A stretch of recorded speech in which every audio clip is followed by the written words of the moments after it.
जय हिंद दोस्तों, A to Z live growing India में आपका स्वागत है। सीधे टाइम ना वेस्ट करते हुए सीधे हम क्वेश्चन पर चलेंगे, क्योंकि ये आपका ज़्यादा फोकस रहेगा बायोलॉजी पर इस लेक्चर में।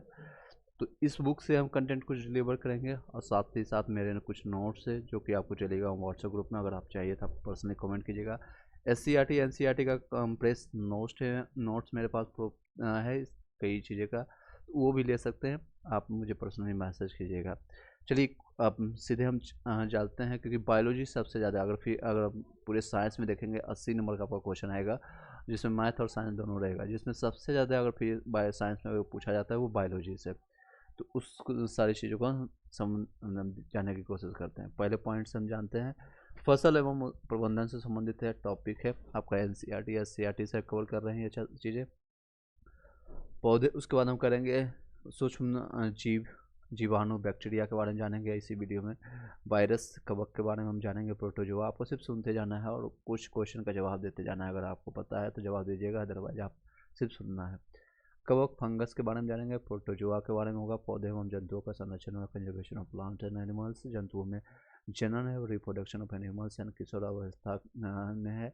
उत्तक टिश्यू के बारे में, प्लांट टिश्यू। और उसके बाद जीवन की मौलिक इकाइयों के बारे में जानेंगे।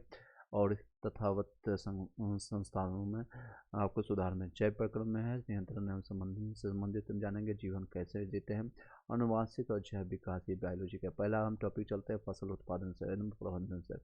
कृषि प्रधान देश है, आपको पता है। अनाज विशेष रूप से होता है, उत्पादन आपको फसल है। कृषि से पद्धति क्या है, लगभग 10,000 ईसा पूर्व BC जिसको कहते हैं, बिफोर क्राइस्ट, पहले हिम युग का अंत हुआ है। बढ़ती हुई जनसंख्या भोजन प्रदान करने के लिए यहाँ पे विशिष्ट कृषि पद्धतियों का अपनाया है। फसल जो है, जब एक ही किस्म के पौधे या किसी पौधे किसी स्थान पर बड़े पैमाने पर उगाया जाता है तो उसे फसल कहते हैं। फसल किसको कहते हैं, जब एक ही किस्म के पौधे किसी स्थान पर बड़े पैमाने पर उगाए जाते हैं उसे फसल कहते हैं। जैसे कि अन्न हो गया, सब्जियाँ हो गया। अब सब्जियों में गोभी हो गया, फल हो गया। फल के प्रकार, जैसे कि फल दो प्रकार के में बांटा जाता है आपके। जैसे अन्न में आ जाएगा चावल, गेहूँ, ज्वार, बाजरा, दलहनी इत्यादि। और फसल जो है दो प्रकार के, वो कौन कौन से, तो खरीफ फसल और रबी फसल। और खरीफ फसल जो होता है वर्षा इसमें अधिकतम चाहिए और जून से अक्टूबर नवंबर में ये बोई जाती है। और धान, मक्का इसका एग्जाम्पल हो गया। रबी फसल ये NCERT में साफ शब्दों में दिया हुआ है। एग्जाम्पल है, कम वर्षा इसमें चाहिए और नवंबर में इसको बोई जाती है और मार्च अप्रैल में इसको काटी जाती है। और इसके एग्जाम्पल है गेहूँ, सरसों, तिलहन एक्सेट्रा। ठीक है, चलिए। अगर आप बोलिएगा तो मैं आपको बुक्स भी दिखा सकता हूँ। लेट मी सी, देख सकते हैं ये सारे बुक्स NCERT का है। तो वहीं से हम कंटेंट सारा आपको शॉर्ट फॉर्मेट में डालने के लिए, अगर A1 लाइनर हम पढ़ने की कोशिश करेंगे 324 पेजों का है, तो ये 10th का NCERT है, तो उसको हम ज़्यादा हम विस्तार से नहीं जाएंगे। तो सिर्फ आप शॉर्ट जो मैंने नोट्स इससे बनाया है उसको सुनने की कोशिश कीजिएगा। कुछ चीज़ें जो होंगे आपको दिखाने लायक उसको हम दिखाते भी जाएंगे यहाँ पर, और आप उसके लिए निश्चिंत रहेंगे जो इम्पोर्टेंट चीज़ें होंगी। खरीफ फसल किसको कहते हैं, वर्षा ऋतु में लगाए जाने वाले फसलों को खरीफ फसल कहते हैं। जैसे कि धान, मक्का, सोयाबीन, कपास आदि खरीफ फसल है। फिर से बताते हैं, वर्षा ऋतु में यानी कि बरसात यानी रेन सीजन में। अब कौन कौन सा फसल है उसका एग्जाम्पल कई बार पूछ लिया जाता है ऑब्जेक्टिव में। आपको आ सकता है कि खरीफ फसल का एग्जाम्पल बताइए कौन कौन सा है और कौन सा नहीं है, या एक से अधिक है, या फिर उनमें से कोई नहीं। तो आपको पता है BPSC में या फिर 5 ऑप्शन आएगा, अन्य जगह 4 ऑप्शन नहीं रहेंगे और निगेटिव मार्किंग है नहीं, तो आपको आंसर लगा कर आना है सारी चीज़ें। तो देख सकते हैं आपका एग्जाम्पल है धान, मक्का, सोयाबीन, कपास, खादी, ये सारी खरीफ फसल है। भारत में वर्षा ऋतु जो सामान्यतः होती है जून से सितंबर तक होती है। खरीफ के अंतर्गत वे फसलें आती है जिन्हें पानी की अधिक आवश्यकता, काफ़ी आवश्यकता होती है। खरीफ फसलें जिसमें कि ये धान जो होता है मिट्टी जलोढ़ मिट्टी में होती है। और खरीफ फसल के एग्जाम्पल मैंने बताया धान, मक्का, सोयाबीन हो गया जो सबसे ज़्यादा MP में होती है। उसके बाद गन्ना, मूंगफली और कपास हो गया। अब रबी फसल के बारे में जानते हैं। वो फसल जिसमें शीत ऋतु में बोया जाता है, यानी नवंबर के टाइम में बोया जाएगा। और भारत में शीत ऋतु अक्टूबर से मार्च तक रहती है, यानी ठंड का टाइम जिसको कहते हैं। और गेहूँ, चना, मटर, सरसों ये सारे रबी फसल हैं। रबी फसल कौन कौन से हैं, तो गेहूँ है, चना है और मटर है और सरसों है और अलसी है। ये 5 फिर से बता रहा हूँ। ऑप्शन आता है गेहूँ, चना, मटर, सरसों, अलसी। ठीक है, नकदी फसल किसे को कहते हैं, जैसे कि गन्ना, बाजरा, ये सारे नकदी फसल, नगद में देने वाले, ठीक है, नकदी फसल। नेक्स्ट है फसलों को उगाने में मिट्टी की जुताई होती है, फिर इसमें किनारियाँ को तोड़ने के लिए सारी चीज़ें की जाती है। नेक्स्ट है आपका कृषि पद्धतियाँ क्या क्या है। फसल उगाने के लिए किसान को अनेक क्रियाकलाप समय के अनुसार करना पड़ता है, अवधि में करने पड़ते हैं, जैसे कि मिट्टी तैयार करना, फिर बुआई करना, फिर खाद एवं उर्वरक देना, सिंचाई देना, खरपतवार से सुरक्षा करना, कटाई, फिर भंडारण करना। ये अलसी तीसी दलहन है, ठीक है। नेक्स्ट है कुछ और इम्पोर्टेंट पॉइंट्स हम बता देते हैं। मिट्टी तैयार करना, किस तरह से मिट्टी तैयार करते हैं, और ये एक एक स्टेप्स आपका ऑब्जेक्टिव में आ सकता है, क्वेश्चन कहाँ से आ सकता है वो भी आप साथ ही साथ आपको बताते जा रहा है। तो ये क्वेश्चन आ सकता है मिट्टी हम किस तरह से तैयार करते हैं, तो ये मिट्टी आपका तैयार किया जाएगा इस तरह से। चलिए आपको देखिए जूही का पौधा है, इस तरह से आपका यहाँ पर से उत्तोलन का काल, कुछ कुछ जो चीज़ें हमको लगता है आपको दिखाने लायक है वो आपको दिखा सकते हैं, बाकी चीज़ें हम आपको मैक्सिमम चीज़ें आपको हम समझा देंगे। चलिए कृषि पहला है मिट्टी तैयार करना। इसमें से किसान मिट्टी की जुताई करता है, उसमें से बहुत सारी कृषि औजारों का इस्तेमाल करते हैं। पहले के समय में हल का इस्तेमाल होता था, अब इसमें से एक लोहे की सॉफ्ट होती थी, और आज के समय में मिट्टी कल्टीवेटर के से तैयार की जाती है, जो ट्रैक्टर से जुड़ा हुआ होता है। कल्टीवेटर उसको पीछे जो रहता है वो मिट्टी को पलटने का काम करता है। उसके बाद कल्टीवेटर होने के बाद क्या करते हैं, बुआई करते हैं, यानी कि मिट्टी तैयार करने के बाद इसमें किसान अच्छे बीजों का चयन करता है। बुआई में भी किसान हल या कल्टीवेटर का इस्तेमाल करता है, इसकी मदद से बीजों को मिट्टी के अंदर मिला दिया जाता है। इसको आज के समय में सीड ड्रिल के नाम से जाना जाता है, सीड ड्रिल के नाम से, यानी सीड यानी कि बीज को ड्रिल करना, अंदर डालना, ठीक है। नेक्स्ट है खाद एवं उर्वरक देना। खाद ऐसे पदार्थ ने मिट्टी में पोषक स्तर बढ़ाने के लिए मिलाया जाता है, उन्हें खाद एवं उर्वरक कहते हैं। आमतौर पर खाद आमतौर पर हमें गोबर, मानव अपशिष्ट, पौधों के अवशेष के विघटन से प्राप्त होता है, जबकि उर्वरक फैक्ट्रियों के लिए तैयार किए जाते हैं। उर्वरक से मिट्टी की हुमस नहीं मिलता है, और जबकि खाद से मिट्टी को प्रचुर मात्रा में हुमस मिलता है, ठीक है। नाइट्रोजन में 46% उर्वरक आपका फैक्ट्री खाद है। गोबर मानव अवशिष्ट है, पौधों के अवशेष होते हैं। उर्वरक फैक्ट्री केमिकल सब्सटेंस होता है।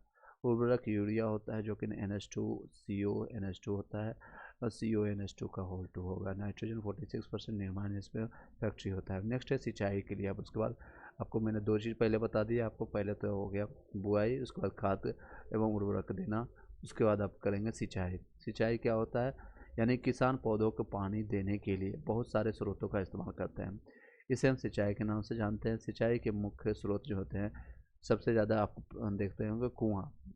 कुआँ दो तरह का भी होता है, एक तो होता है जो हम पानी जहाँ जमा होता है उससे हम निकालने का, एक दूसरे से हैंडपम्प के थ्रू, दो उसके बाद तालाब हो गया, ट्यूबवेल हो गया, या फिर नदियों से होता है। सिंचाई को दो आधुनिक विधियाँ है, छिड़काव तंत्र द्वारा या ड्रिल विधि द्वारा। तो ड्रिल कर सकते हैं या फिर छिड़काव दे सकते हैं।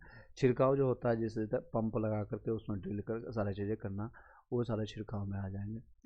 चलिए नेक्स्ट हम क्वेश्चन पर चलते हैं, इस तरह से आपका रहेगा। चलिए कुछ कुछ चीज़ें आपको दिखाते भी चलेंगे। ड्रिल तंत्र क्या होता है, जब इस विधि में जल बूंद बूंद कर करके सीधे ही पौधे की जड़ों में जाता है, इस विधि को ड्रिल तंत्र कहते हैं। इस प्रकार की विधि का उपयोग फलदार पौधे, बगीचों, वृक्षों में किया जाता है।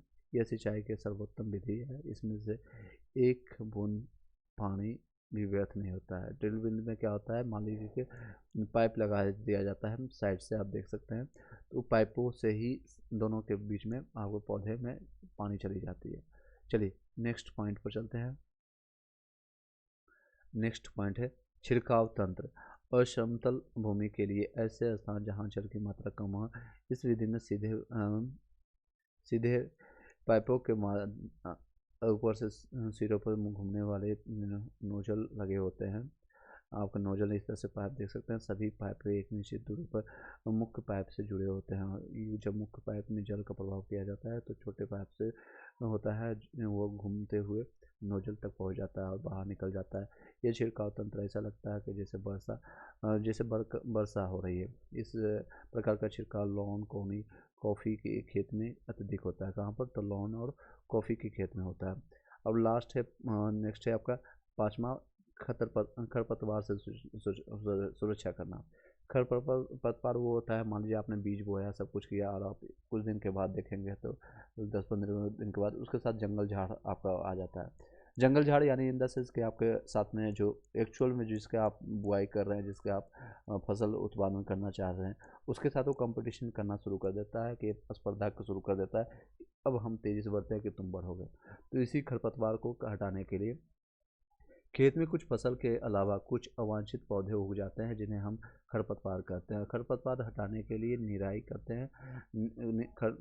हटाने की प्रक्रिया को निराई कहते हैं। जैसे खरपतवार जो हटाते हैं उसको क्या कहते हैं, कि शब्द से जानते हैं तो निराई। तो ये क्वेश्चन आ भी सकता है, निराई किसको कहते हैं? तो खरपतवार हटाने की प्रक्रिया को।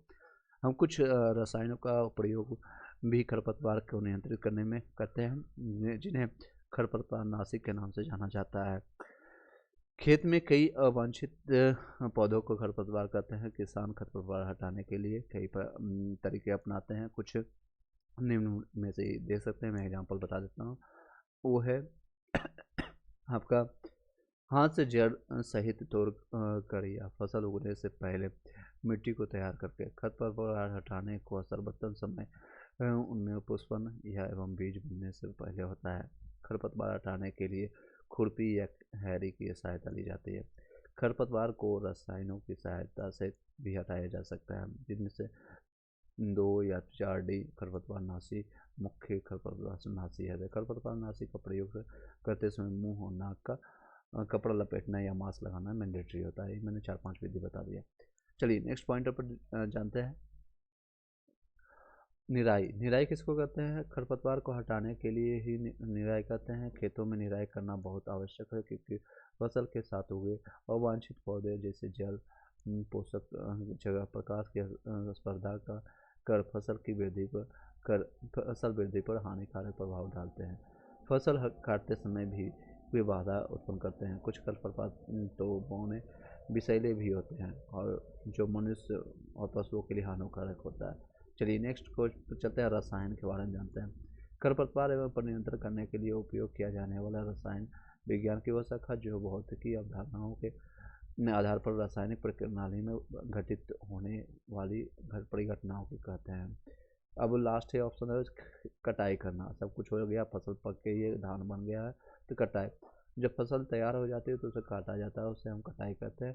फसल काटने के लिए हम हार्वेस्टर का इस्तेमाल करते हैं। कटाई काटी गई फसल से भूसे और दोनों को अलग कर लिया जाता है, जिसे थ्रेशिंग के नाम से जाना जाता है। आधुनिक समय में काटने के लिए कंबाइन का इस्तेमाल करते हैं। फसलें कर तैयार खेतों में गेहूं की कटाई में जुटे किसान होते हैं। ये सारे फीचर आप देख सकते हैं।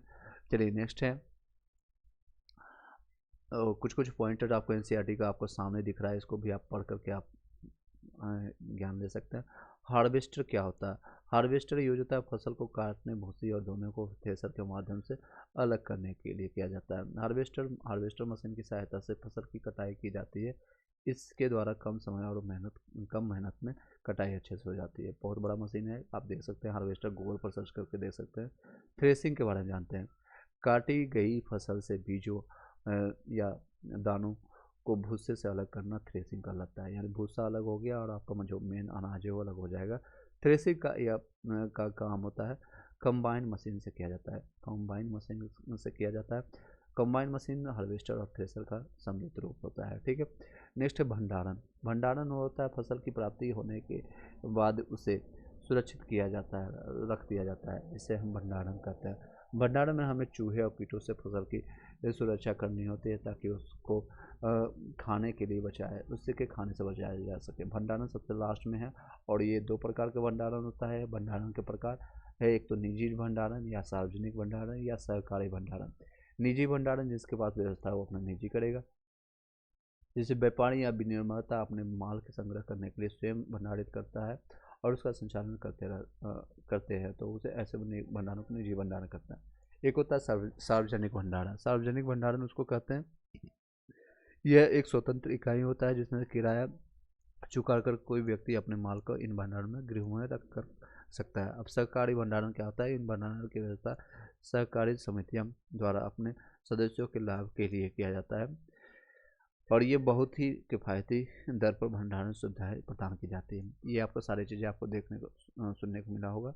इसको 2 से 3 बार सुनिएगा, काफ़ी फायदा होगा। चलिए नेक्स्ट है सूक्ष्म जीव के बारे में जाते हैं। मित्र और शत्रु के बारे में जानेंगे क्या क्या चीज़ें हैं। अगर आपको पीडीएफ चाहिए मेरा हैंड रिटन नोट्स का, तो पर्सनली आप हमें मैसेज कीजिएगा या इस वीडियो में कमेंट कीजिएगा, आई वांट नोट्स। सभी चीज़ें के आपको कंप्रेस नोट्स मिल जाएगा। बायोलॉजी हो गया, फिजिक्स हो गया, केमिस्ट्री हो गया, history, civil, geography, current affairs का सभी लोग आपको मिल जाएगा। चलिए चलते हैं। फसल मैंने आपको बता दिया। इससे पहले मिट्टी क्या होता है, बुआई होता है, मिट्टी को सिलाई, उसका सिंचाई होता है, खरपतवार को सुरक्षा, कटाई, भंडारण मैंने बता दिया। अब चलते हैं, नेक्स्ट टॉपिक है सूक्ष्म जीव। मित्र एवं शत्रु कौन कौन से हैं? माइक्रो ऑर्गेनिज्म इसके नाम जानते हैं इंग्लिश में। सूक्ष्म जीव जो होता है, जीव में इसमें सभी जगहों पर होते हैं, जैसे हवा में भी होते हैं जीव, पानी में भी होते हैं जीव, स्थल में भी होता है, सरबत होता है, ये कहीं भी ऐसे जहाँ पर हम टेम्परेचर बहुत ज़्यादा हो तो वहाँ पर भी होगा। फ्रेंडली होता है। मित्र और शत्रु कौन हो, हम इसको जानेंगे। जीव जो होते हैं कुछ हमारे फ्रेंडली भी होते हैं, जैसे कि कुत्ता या फिर गाय, ये हमारे फ्रेंडली है, और कुछ ऐसे जीव होते हैं जो हमारे लिए हानिकारक होते हैं, जो शत्रु भी होते हैं, जैसे कि सांप हो गया, शेर हो गया, या जितने भी चीज़ें हैं, इस सब चीज़ों के बारे में जानेंगे। नंगी आंखों से नहीं देख सकते। कुछ ऐसे जीव है, सूक्ष्म जीव है, जिसको हम नंगी आंखें से नहीं देख सकते। सूक्ष्म जीव यानी माइक्रोस्कोप, बैक्टीरिया, फंगस, कवक, प्रोटोजिया, शैवाल, इस सब के बारे में जानेंगे। अब जानते हैं सूक्ष्म जीव के बारे में। ऐसे जीव जिन्हें बिना सूक्ष्मदर्शी की सहायता से केवल आंखों से नहीं देखा जा सकता है, सूक्ष्म जीव कहलाते हैं। ऐसे जीव जिन्हें बिना सूक्ष्मदर्शी यानी माइक्रोऑर्गेनिज्म की सहायता, माइक्रोस्कोप की सहायता से केवल आंखों से नहीं देखा जा सकता, सूक्ष्म जीव कहलाते हैं। सूक्ष्म जीव हर स्थान पर पाए जाते हैं। मिट्टी एवं पानी में कई सूक्ष्म जीव उपस्थित होते हैं। सूक्ष्म जीव को सूक्ष्मदर्शी से देखा जा सकता है। कुछ प्रमुख सूक्ष्म जीवों का संक्षिप्त विवरण निम्नलिखित। अधिकांश सूक्ष्म जीव एक या एक अधिक कोशिका से बने होते हैं। इनके बारे में हमारे मन में धारणा बनी है कि सूक्ष्म जीव केवल बीमारियों ही फैलाते हैं, परंतु यह बात पूरी तरह से सही नहीं है। ठीक है, सूक्ष्मदर्शी मतलब माइक्रोस्कोप।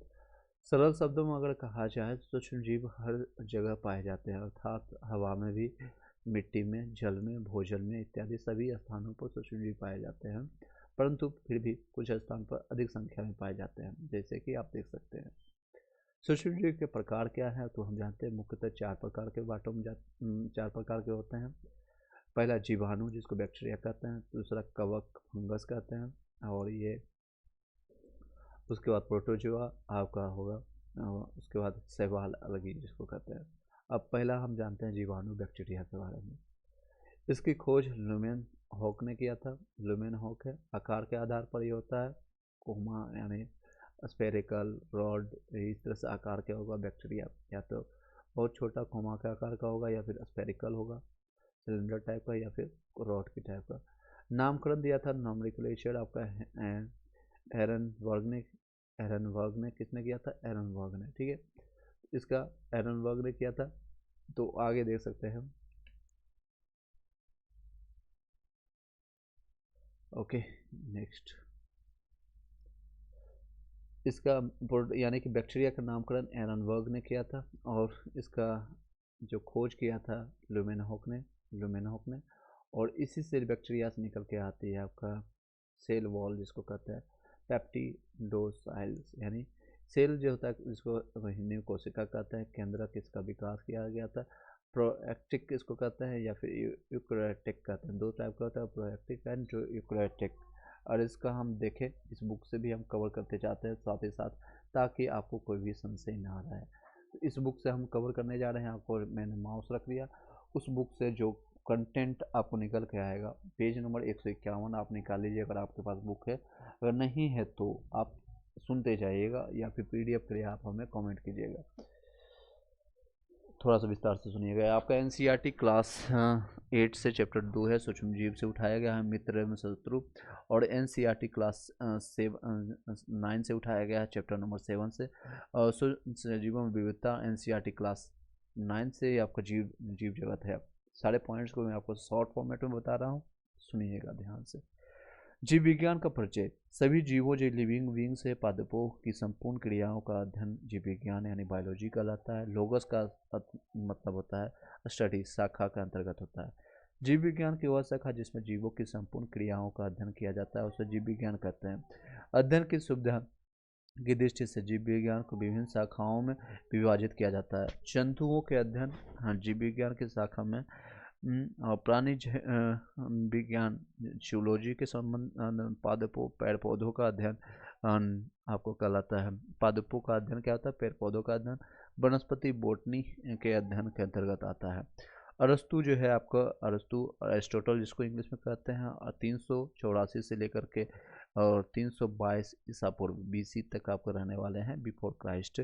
जंतुओं की रचना, स्वभाव, जनन, मुर्गी के अंडों में भ्रूणी परिवर्धन, इम्ब्रियोलॉजिकल डेवलपमेंट आदि का अध्ययन किया जाता है।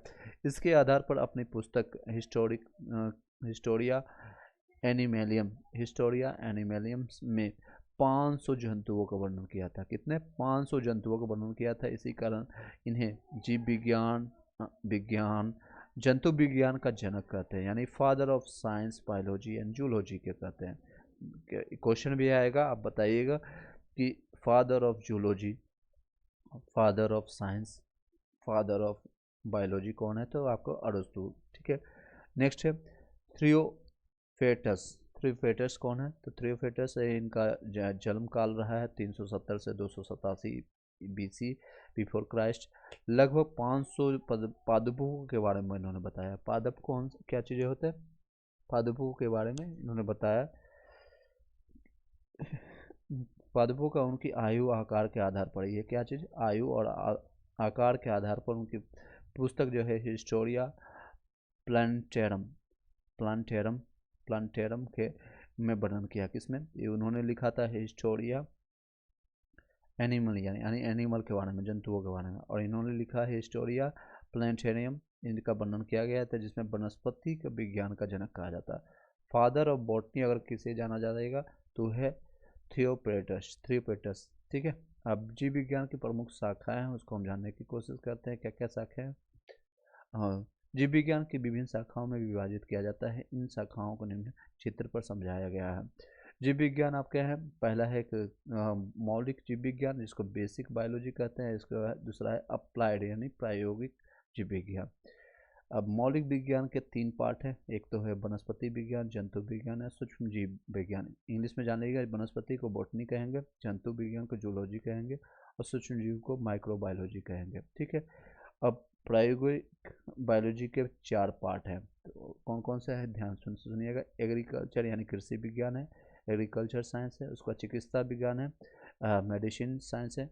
और ये है पशु चिकित्सा विज्ञान है, वेटनरी साइंस है। और ये औषधि विज्ञान है यानी फार्मास्यूटिकल साइंस है। यानी ये सारे अप्लाइड बायोलॉजी हैं, यानी जिसको हम अप्लाई करते हैं। जैसे एग्रीकल्चर में कोई साइंस लगा दिया है, फिर डॉक्टर जिसको सिंपल भाषा में कहा जाता है। वो 4 भाग हैं। और बेसिक बायोलॉजी के 3 भाग हैं, वनस्पति विज्ञान यानी बॉटनी, जंतु विज्ञान जूलॉजी, सूक्ष्मजीव विज्ञान यानी माइक्रोबायोलॉजी। अब सजीव जगत किसको कहते हैं?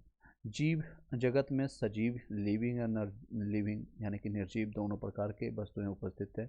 वे वस्तु जो वृद्धि, विकास, प्रतिक्रिया एवं जीवन के दूसरे लक्षणों को प्रदर्शित करता है उसे सजीव कहते हैं। जीवन की एक निश्चित परिभाषा देना बहुत कठिन है, परंतु सजीव में कुछ विशेष लक्षण होते हैं जिनके आधार पर इन्हें निर्जीव से पृथक किया जा सकता है। सजीवों के विशेष लक्षण निम्न प्रकार से होते हैं। पहला है जीव द्रव्य यानी कि प्रोटोप्लाज्मा होता है, प्रोटो जीव द्रव्य होता है। जीवधारियों के जीवन का भौतिक आधार जीव द्रव्य है। इसमें सभी जैविक क्रियाएं होती है तथा इसकी रासायनिक संरचना जटिल होती है। जीव द्रव्य निरंतर परिवर्तन की स्थिति में रहता है और इसी को हम जीवन कहते हैं। फिर से बताते हैं, प्रोटोप्लाज्म किसको कहते हैं? जीवधारियों के जीवन का भौतिक आधार होता है और जीव द्रव्य जिसमें सभी जैविक क्रियाएं होती है और इसकी रासायनिक संरचना जटिल होती है। जीव द्रव्य निरंतर परिवर्तन की स्थिति में रहता है, यानी कि चेंजेज होता है, इसे ही हम जीवन कहते हैं। पेज नंबर 152 पर चलेंगे और ये सारी चीज़ें आपको बायोलॉजी चलेगा, लास्ट तक रहेगा। और ये टोटल पेजों की संख्या है इसमें, इस बुक का मैं आपको जो बता रहा हूँ वो है 259। लगभग 110 पेजों में बायोलॉजी को कंप्रेस करके 6 से लेकर के 12 तक का जो बुक पर मैंने माउस रखा है उसको आप सुनने की कृपा करेंगे, काफ़ी फ़ायदेमंद होगा। अगर आपके पास बुक है तो आप पढ़ सकते हैं, अदरवाइज आप मेरे से वर्ड कमेंट कीजिएगा, मैं आपको प्रोवाइड करने की कोशिश करूँगा। कोशिका संरचना क्या होता है? Cell structure. जीवधारी एक या अनेक कोशिका के बने होते हैं। जीवधारी जो होता है एक या अनेक कोशिका के बने होते हैं। कोशिका जीवों की संरचनात्मक एवं क्रियात्मक इकाई होते हैं। स्ट्रक्चर एंड फंडामेंटल यूनिट होता है। पोषण क्या होता है? न्यूट्रिशन। जीवों की वृद्धि एवं गति के लिए ऊर्जा के लिए आवश्यकता होती है और जो उन्हें ऊर्जा भोज्य पदार्थों से मिलती है। पौधे जल खनिज पौधे पदार्थ कार्बन डाइऑक्साइड से सूर्य से प्रकाश की उपस्थिति में पर्णरहित यानी क्लोरोफिल की सहायता से भोजन का निर्माण करते हैं। जंतु भोजन के लिए पौधे पर निर्भर करती है। चलिए पोषण करते हैं। पोषण किसको कहते हैं? यानी जिससे हम सिंपल भाषा में जिसको यूज करके जो हम खाना खाते हैं वो खनिज हो गया, कार्बन डाइऑक्साइड हो गया, सूरज के, ये सारी चीज़ें उपयोग करके हम निर्माण करते हैं अपने आप का। उपाचय किसको कहते हैं? मेटाबॉलिज्म किसको कहते हैं? जीवों में भौतिक एवं रासायनिक परिवर्तन होते हैं, उसे उपचय कहते हैं। एनाबॉलिक कहते हैं। क्रिया रचनात्मक क्रिएटिव कंस्ट्रक्टिव होती है, जिससे सरल से जटिल पदार्थ बनते हैं जो कि जीव द्रव्य के घटक के होते हैं। इसके ठीक विपरीत अपचय यानी कैटाबॉलिक क्रिया में विनाशात्मक होता है, डिस्ट्रक्टिव होती है, जिसमें से जटिल पदार्थों का विघटन होता है। शोषण क्या होता है? रेस्पिरेशन। श्वसन जीवधारियों का प्रमुख लक्षण है। इस क्रिया में से वे ऑक्सीजन लेकर के कार्बन डाइऑक्साइड बाहर निकालते हैं। श्वसन में जो हम क्या लेते हैं? ऑक्सीजन लेते हैं, O2 लेते हैं और कार्बन डाइऑक्साइड बाहर छोड़ते हैं।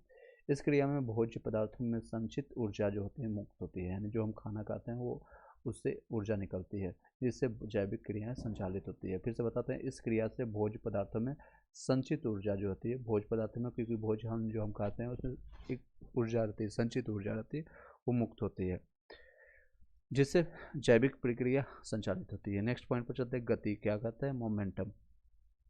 सभी जीवधारी गति करते हैं। कोशिका के अंदर जीव द्रव्य या पौधे के स्वतंत्र भाग जैसे कि युग्मक, जेमेटिक या फिर जल बीजाणु जो स्पर्म एक स्थान से दूसरे स्थान का गमन करता है, गति कहलाता है। जंतु आपको भोजन एवं अनुकूल वातावरण की खोज से गमन करती है जंतु, परंतु अधिकांश पौधे अपने स्थान पर रहते हैं। गुरुत्व यानी ग्रेविटी, प्रकाश, लाइट के कारण एक और मुड़ जाती है। वृद्धि क्या होता है? ग्रोथ। ग्रोथ जीवों की आकृति, आयतन तथा शुष्क भार में अपरिवर्तनीय बढ़ोतरी को वृद्धि कहते हैं। पौधे में अविभाज्योक्ति उत्पादक यानी मेरिस्टेमेटिक टिश्यू द्वारा निरंतर एवं अनिश्चित काल तक वृद्धि होती है, परंतु जंतुओं में एक विशेष अवस्था आने पर वृद्धि रुक जाती है। प्रजनन क्या होता है? रिप्रोडक्शन। जीवधारी प्रजनन द्वारा अपने समान जीव पैदा करता है, परंतु जीव ऐसा नहीं कर सकते हैं। जैसे कि हम इंसान हो गया, फिर कुत्ते बिल्ली हो गया, ये सारे अपने जैसे ही जीवधारी प्रजनन पैदा करते हैं। अब संवेदनशीलता का एवं अनुकूलन क्या होता है? सेंसिटिविटी एंड एडेप्टेबिलिटी क्या होता है? जीव अपने चारों ओर के वातावरण में होने वाले परिवर्तन का अनुभव करते हैं, इस कारण से वे संवेदनशील होते हैं और उनके अनुसार अपनी संरचना, रहन सहन एवं क्रियाओं में परिवर्तन कर लेते हैं। इसको अनुकूलन कहते हैं। जैसे कि अभी ठंड के टाइम आया है तो आसपास के जितने भी संवेदनशील आपको लगता है ठंड महसूस होता है तो गर्म कपड़े आप पहनना शुरू कर देंगे, कम्बल रजाई अपने निकालना शुरू कर देंगे। गर्मी के टाइम में आएगा तो सारे कपड़े फिर से वापस अपने रख देंगे और छोटे यानी हल्के कपड़े, टी शर्ट या फिर आप ये सारी चीज़ें करेंगे, तो इसको ही अनुकूलन कहते हैं। संवेदनशील या सेंसिटिविटी या एडेप्टेबिलिटी कहते हैं। उत्सर्जन के बारे में जाते हैं। एग्जीक्रेशन। जीवधारियों में विभिन्न क्रियाओं का फलस्वरूप हानिकारक अनावश्यक पदार्थ बनते हैं, जिन्हें वे अपने शरीर से निष्कासित करते रहते हैं। यह क्रियाएं जीवों में निरंतर और जीवन पर्यंत चलती रहती है। जैसे कि ये उत्सर्जन क्या होता है? एक्सक्रीशन किसको कहते हैं? EXCRETION excretion. ये जिस तरह से हम दैनिक क्रियाकृति करते हैं, दैनिक जीवन में डेली हम खाते हैं और उत्सर्जन करते हैं, यानी कि जो मल मूत्र त्याग करता है वो सारी चीज़ें हैं। नेक्स्ट है, और जीवन पर्यंत ही चलते रहेगा। जैव विविधता के बारे में जानते हैं। किसी स्थान विशेष पर प्राकृतिक रूप से पाए जाने वाले जीव जंतु एवं पेड़ पौधों की विभिन्न प्रजातियों में अनेक प्रकार की विभिन्नताएं देखने को मिलती है, जैसे कि स्वभाव, रंग, रूप, संख्या आदि। जीवों की इन विविधताओं को जैव विविधता यानी बायोडाइवर्सिटी कहते हैं। जैव विविधता शब्द का सर्वप्रथम प्रयोग जो प्रयोग किया था वाल्टर जी रोजेन। कौन किया था? तो वाल्टर जी रोजन ने किया था। कब किया था? 1985 में किया था। तो क्वेश्चन आ सकता है यहाँ से आपका, मैं आपको बता भी देता हूँ 2 बार जो क्वेश्चन जहाँ पर रहेगा। जैव विविधता शब्द का सबसे पहले प्रयोग किसने किया था? जो वाल्टर जी रोजेन ने 1985 में। जीवों में मिलने वाली इस विधि के कारण ही प्रकृति में संतुलन बना रहता है और संपूर्ण पारितंत्र इकोसिस्टम की खाद्य आपूर्ति होती रहती है। फिर से बताते हैं, जीवों में मिलने वाली इस विविधता के कारण प्रकृति में संतुलन बना रहता है और संपूर्ण परितंत्र इकोसिस्टम की खाद्य पूर्ति होती रहती है। एक अनुमान के अनुसार पृथ्वी ग्रह पर समस्त जीवों की करीब 10 मिलियन जातियाँ पाई जाती है। कितनी? तो 10 मिलियन प्रजातियाँ पाई जाती है, जिसमें से उनमें से 1 या 2 मिलियन जातियाँ खोजी गई है। मतलब जितनी है 10 मिलियन यानी 10 लाख से ज़्यादा आपका जातियाँ पाई जाती है। लेकिन हम लोग कितने लोगों को खोज पाए? तो 1 से 2, यानी 1 से 2 लाख लोग। बाकी 8 लाख अभी भी 80% जनसंख्या जिसकी जातियाँ प्रजातियाँ हम नहीं प्राप्त कर पाए हैं। पृथ्वी पर कुछ गर्म एवं नमी वाला भाग जो कर्क रेखा, ट्रॉपिक ऑफ कैंसर एवं मकर रेखा के बीच में स्थित है, वहाँ के पादपों एवं जंतुओं में अत्यधिक विविधता पाई जाती है। ये सारे अत्यधिक विविधता पाई जाती है। यह क्षेत्र मेगा डाइवर्सिटी क्षेत्र यानी मेगा डाइवर्सिटी क्षेत्र कहलाता है, जिसे ऑस्ट्रेलिया, भारत, चीन, Brazil, Colombia, Indonesia, Malaysia, Ecuador, Peru, Mexico, Madagascar एवं जायरे। फिर से बताते हैं, पृथ्वी पर कुछ गर्म एवं नमी वाले भाग जो कर्क रेखा, ट्रॉपिक ऑफ कैंसर एवं मकर रेखा के बीच में स्थित है, वहाँ के पादपों एवं जंतुओं में अत्यधिक विविधता पाई जाती है। यह क्षेत्र मेडा डाइवर्सिटी क्षेत्र कहलाता है। मेडा डाइवर्सिटी रीजन कौन सा है? तो आपको एग्जाम्पल में ऑस्ट्रेलिया, भारत, चीन, Brazil, Colombia, Indonesia, Malaysia, Ecuador, Peru, Mexico और जायरे। नेक्स्ट है वर्गीकरण। वर्गीकरण किसको कहते हैं? जीवधारियों को उनकी समानता एवं विभिन्नताओं के आधार पर विभिन्न वर्गों में विभाजित किया गया है, जिसे जीवों का वर्गीकरण के नाम से जाना जाता है।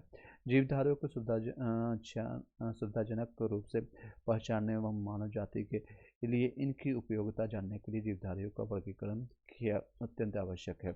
वर्गीकरण की सहायता नए जीवों की खोज आसान होती है। इसकी सहायता से किसी वर्ग के सभी जीवों के अध्ययन में सुविधा होती है। इससे क्या होता है? तो सभी जीवों की सुविधा हो जाती है, नहीं वर्गीकृत कर पाते हैं। जीवों के वर्गीकरण से यह ज्ञात होता है कि किस प्रकार संरचनाएं वाले एक कोशिकीय जलीय यानी यूनिसेल्युलर एक्वेटिक जीवों से विभिन्न वातावरण में रहने वाले जटिल जीवों का विकास हुआ है। वर्गीकरण की सहायता से जीवों में पाए जाने वाले आकारीय समानताओं एवं विभिन्नताओं के कारणों का पता चलता है।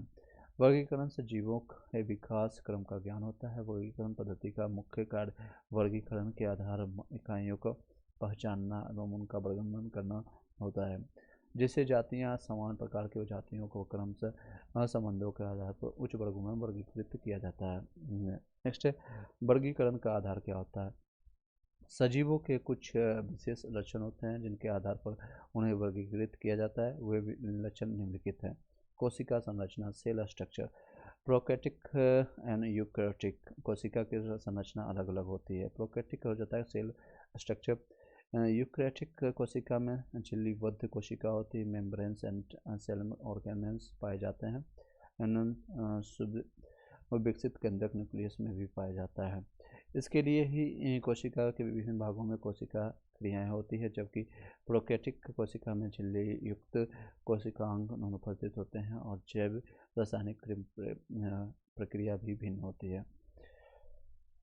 कोशिका फिर से बता देते हैं, इंपॉर्टेंट है। कोशिका सेल स्ट्रक्चर किसको कहते हैं? प्रोकैरियोटिक यानी यूकैरियोटिक कोशिका की संरचना अलग अलग होती है। यूकैरियोटिक कोशिका में झिल्लीदार बद्ध कोशिकांग मेम्ब्रेन मेम्ब्रेन पाए जाते हैं। सुविकसित केंद्रक न्यूक्लियस में भी पाया जाता है। इसके कारण ही कोशिका के विभिन्न भागों में कोशिका क्रियाएं होती है, जबकि प्रोकैरियोटिक कोशिका झिल्ली युक्त कोशिका अनुपस्थित होते हैं और जैव रासायनिक प्रक्रिया भी भिन्न होती है। चलिए नेक्स्ट है शारीरिक संरचना। बॉडी संरचना स्ट्रक्चर क्या होता है? जहाँ पर जरूरत होगा सिर्फ पढ़ के, यहाँ पर जहाँ पर जरूरत होगा आपको समझाने की जरूरत पड़ेगा तो समझा के हम भी बताएंगे। उसके लिए आप निश्चिंत रहिएगा, आप एक बार सुनते जाइएगा, ठीक है, जो चीज़ें हैं। बॉडी स्ट्रक्चर क्या होता है? एक कोशिकीय होता है ये, यानी इसमें एक ही कोशिका पाई जाती है। यूनिसेलुलर से लेकर के बहुकोशिकीय जीवों में शरीर संरचना अलग अलग होती है, सबकी अलग अलग संरचना होती है। कई लोग का एक ही कोशिका होता है, कई लोग का बहुकोशिकीय होता है, 2 या 3।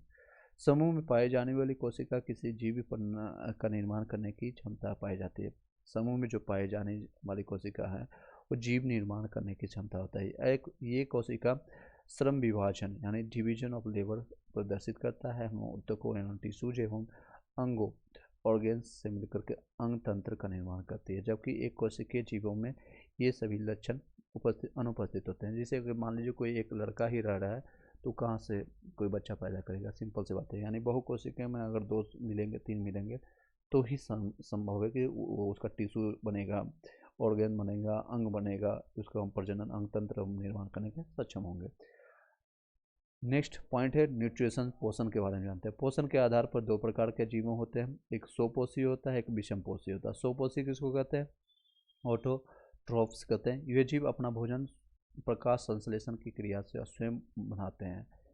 चलिए वो स्वपोषी जैसे कि पेड़ पौधे हो गए। विषमपोषी हो गए जैसे कि हेट्रोट्रॉप्स जिसको कहते हैं। हेट्रोट्रॉप्स ये जीव अपना भोजन स्वपोषी जीवों से प्राप्त करते हैं, जैसे कि हम लोग हो गए। शारीरिक संगठन क्या होता है? Body organism. पादपों एवं जंतुओं में अलग अलग प्रकार के शारीरिक संगठन होता है। पादपों में जंतुओं की अपेक्षा विभिन्न प्रकार के ऊतक पाए जाते हैं, जो उनके शारीरिक संगठन के जंतुओं से अलग करते हैं। फिर से बताते हैं, शारीरिक बॉडी ऑर्गेनिज्म होता है। पादपों और जंतुओं में अलग अलग प्रकार के शारीरिक संगठन होते हैं, यानी अलग अलग, पादप का अलग होगा, जंतु का अलग अलग होगा। पादपों में जंतुओं की अपेक्षा विभिन्न प्रकार के ऊतक पाए जाते हैं। पादप जो होता है आपका अपेक्षा विभिन्न प्रकार के ऊतक पाए जाते हैं, उन्हें शारीरिक संगठन के जंतुओं में अलग अलग करते हैं। कार्यात्मक संगठन किसको होता है? Functional organism. शारीरिक संगठन की तरह कार्यात्मक संगठन में भी विभिन्नता पाई जाती है। उदाहरण के लिए अमीबा हो गया, उनके गमनाग हो गया, कुटनाद हो गया, स्यूडोपोडिया होते हैं, जबकि मनुष्य में गमन के लिए पश्चपाद यानी इंडस लिम्स पाए जाते हैं। पादप स्थिर प्रकृति के होते हैं, जबकि जंतु एक स्थान से दूसरे स्थान पर गमन करते हैं। पादप यानी कि जितने भी पेड़ पौधे हैं वो एक ही जगह वो प्रकृति में रहेंगे, स्थिर रहेंगे, स्थिर प्रकृति के होते हैं। लेकिन हम लोग क्या है, गमन करते रहते हैं। वर्गिक पदानुक्रम क्या होता है? वर्गिक यानी कि विभिन्न वर्गिक श्रेणी यानी टैक्सोनॉमिकल सीरीज जिसको कहते हैं। वर्गिक यानी टैक्सोनॉमियल को एक उचित क्रम में व्यवस्थित करना वर्गिक पदानुक्रम कहलाता है। टैक्सोनॉमिक हायरार्की या लीनियर पदानुक्रम कहलाता है। वर्गीकरण का आधारभूत इकाई होता है जातीय, स्पेसीज के नाम से जानते हैं। जीव विज्ञान की वो शाखा जिसके अंतर्गत वर्गीकरण एवं मूल सिद्धांतों का अध्ययन किया जाता है उसको वर्गीकरण यानी टैक्सोनॉमी कहलाती है। जीव विज्ञान को वह शाखा जिसके अंतर्गत वर्गीकरण एवं इसके मूल सिद्धांतों का अध्ययन किया जाता है उसको क्या कहते हैं? टैक्सोनॉमी कहलाती है। जिसके आधार पर वर्गीकरण यानी डिवाइड करते हैं, मूल सिद्धांतों का अध्ययन करते हैं, उसको वर्गीकरण कहते हैं, टैक्सोनॉमी कहलाती है। अब चलिए आरोही क्रम और अवरोही क्रम में सब चीज़ों को जानते हैं। जगत जो होता है, किंगडम होता है, वो उच्चतम वर्गीकरण श्रेणी होता है। उदाहरण के लिए प्लांटी एनोमिया होता है। संघ एवं प्रभाग होता है जिसको फाइलम एंड डिवीजन कहते हैं। जंतुओं के लिए संघ एवं पादपों के लिए प्रभाग होता है। वर्ग जो होता है एक या एक से अधिक गुण वाले, उदाहरण के लिए डाइकोटिलोजी होता है। गण के लिए यानी ऑर्डर में एक या अधिक संबंधित होता है। उदाहरण के लिए कार्निवोरा होता है। फैमिली में कुल में आ जाएगा एक से अधिक संबंधित वंश हो गया। उदाहरण के लिए ब्रेसिकेस ब्रेशिकेस होता है। वंश में जीनस में आ जाएगा, जीनस में आ जाएगा संबंधित जातियों का समूह, जैसे कि सोलेनम। सोलेनम जीनस में कौन, जीन्स में आ जाएगा सोलेनम, ठीक है, संबंधित जातियों का समूह। जाति में स्पेसीज में आ गया लैंगिक जनन कर सकने वाले प्राकृतिक जीवों का समूह। उदाहरण में ट्यूबर रोशम। मैं एग्जाम्पल में फिर से बता देता हूँ। किंगडम आपका हो जाएगा उच्चतम प्रकृति की श्रेणी के आते हैं, प्लांटी होते हैं, एनोमिनियम मिलियम होता है। संघ एवं प्रभाग में आते हैं, डिवीजन में जंतुओं के लिए संघ एवं पादपों के लिए प्रभाग। क्लास में हो गए एक या अधिक संबंधित गुण, उदाहरण में साइटोलॉजी के नाम से जानते हैं। नेक्स्ट है, नेक्स्ट पॉइंट पर चलते हैं। ये 153 पेज पर था और कुछ पॉइंट समझाने की कोशिश करते हैं। बैक्टीरिया मैंने आपको यहाँ पर छोड़ा था, बैक्टीरिया चलते हैं, एक सेकंड का ध्यान दीजिएगा। जाति, उद्भव, विकास, वर्गीकरण, ये देख सकते हैं, ये सारे जीवाश्म हो गया, विकास के चरण हो गया। एक एक पॉइंट यहाँ से हम देख सकते हैं, पढ़ सकते हैं। अगर आपके पास टाइम है तो पढ़ने की कोशिश कीजिएगा, इससे बेस्ट कुछ भी नहीं मिलेगा आपको, ठीक है। ये सारी चीज़ें हैं।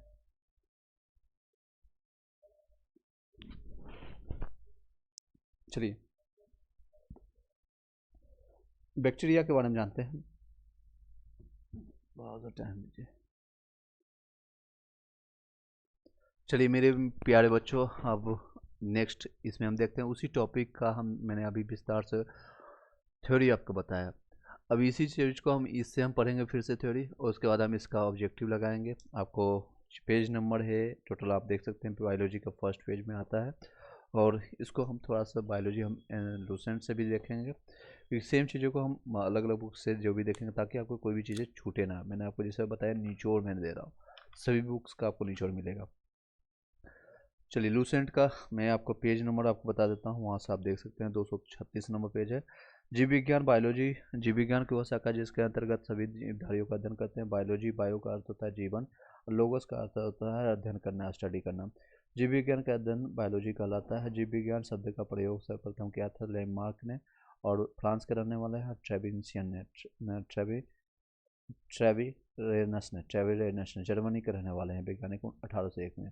तो जीव विज्ञान शब्द का सर्वप्रथम प्रयोग किसने किया था? दो आदमी ने किया था, और लेमार्क और एंड ट्रेविन एरन्स। शॉर्ट फॉर्म में बता देता हूँ LNT। LNT आपको पता है नोएडा के आसपास में एक कंपनी है।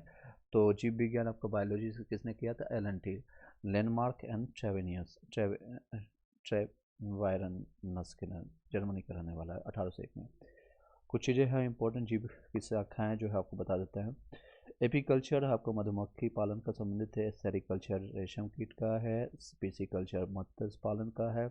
माइकोलॉजी या कवकों का अध्ययन है। अध्ययन में बोलूँगा नहीं, सीधे शॉर्ट फॉर्म में फाइकोलॉजी शैवालों का, एंथ्रोपोलॉजी पुष्पों का, पोमोलॉजी फलों का, ऑर्निथोलॉजी पक्षियों का, यानी इक्थोलॉजी मछलियों का, इंटोमोलॉजी कीटों का, कीटों का, डेंट्रोलॉजी पेड़ों एवं झाड़ियों का, ऑफियोलॉजी सर्पों का, स्नेक का, ऑर्फियोलॉजी सीरोलॉजी छिपकलियों का अध्ययन है। सिल्वीकल्चर काष्ठी पेड़ों का अध्ययन है। जीव विज्ञान का एक क्रमबद्ध ज्ञान के रूप में विकास प्रसिद्ध ग्रीक दार्शनिक अरस्तु ने किया था, मैंने आपको बता ही दिया। इनका जीवन काल रहा 384 से 322 BC के काल में। उन्होंने सर्वप्रथम पौधे एवं जंतुओं के जीव के विभिन्न पक्षों के विषय में अपने विचार प्रकट किए हैं, इसलिए अरस्तु को जीव विज्ञान का जनक कहते हैं। फादर ऑफ बायोलॉजी किसको कहते हैं? तो अरस्तु हैं। जंतु विज्ञान के जनक भी नहीं कहते हैं, इन्हें भी कहते हैं, यानी father of geology and biology. जीवधारियों का वर्गीकरण होता है। अरस्तु द्वारा समस्त जीवों को दो समूह में विभाजित किया गया है। एक तो आपका जंतु समूह एवं वनस्पति समूह। लिनियस ने भी अपनी पुस्तक सिस्टम नेचुरम में संपूर्ण जीवधारियों में दो पादपों किंगडम्स एवं पादप जगत, प्लांट किंगडम एवं जंतु जगत एनिमल किंगडम, यानी एक तो प्लांट किंगडम एवं एनिमल किंगडम में विभाजित किया है। लिनियस ने वर्गीकरण की जो प्रणाली शुरू की उसी से आधुनिक वर्गीकरण के निर्माण से नींव रखी पड़ी है, इसलिए इन्हें आधुनिक वर्गीकरण का फादर, पिता कहा जाता है। किसे कहते हैं? लिनियस।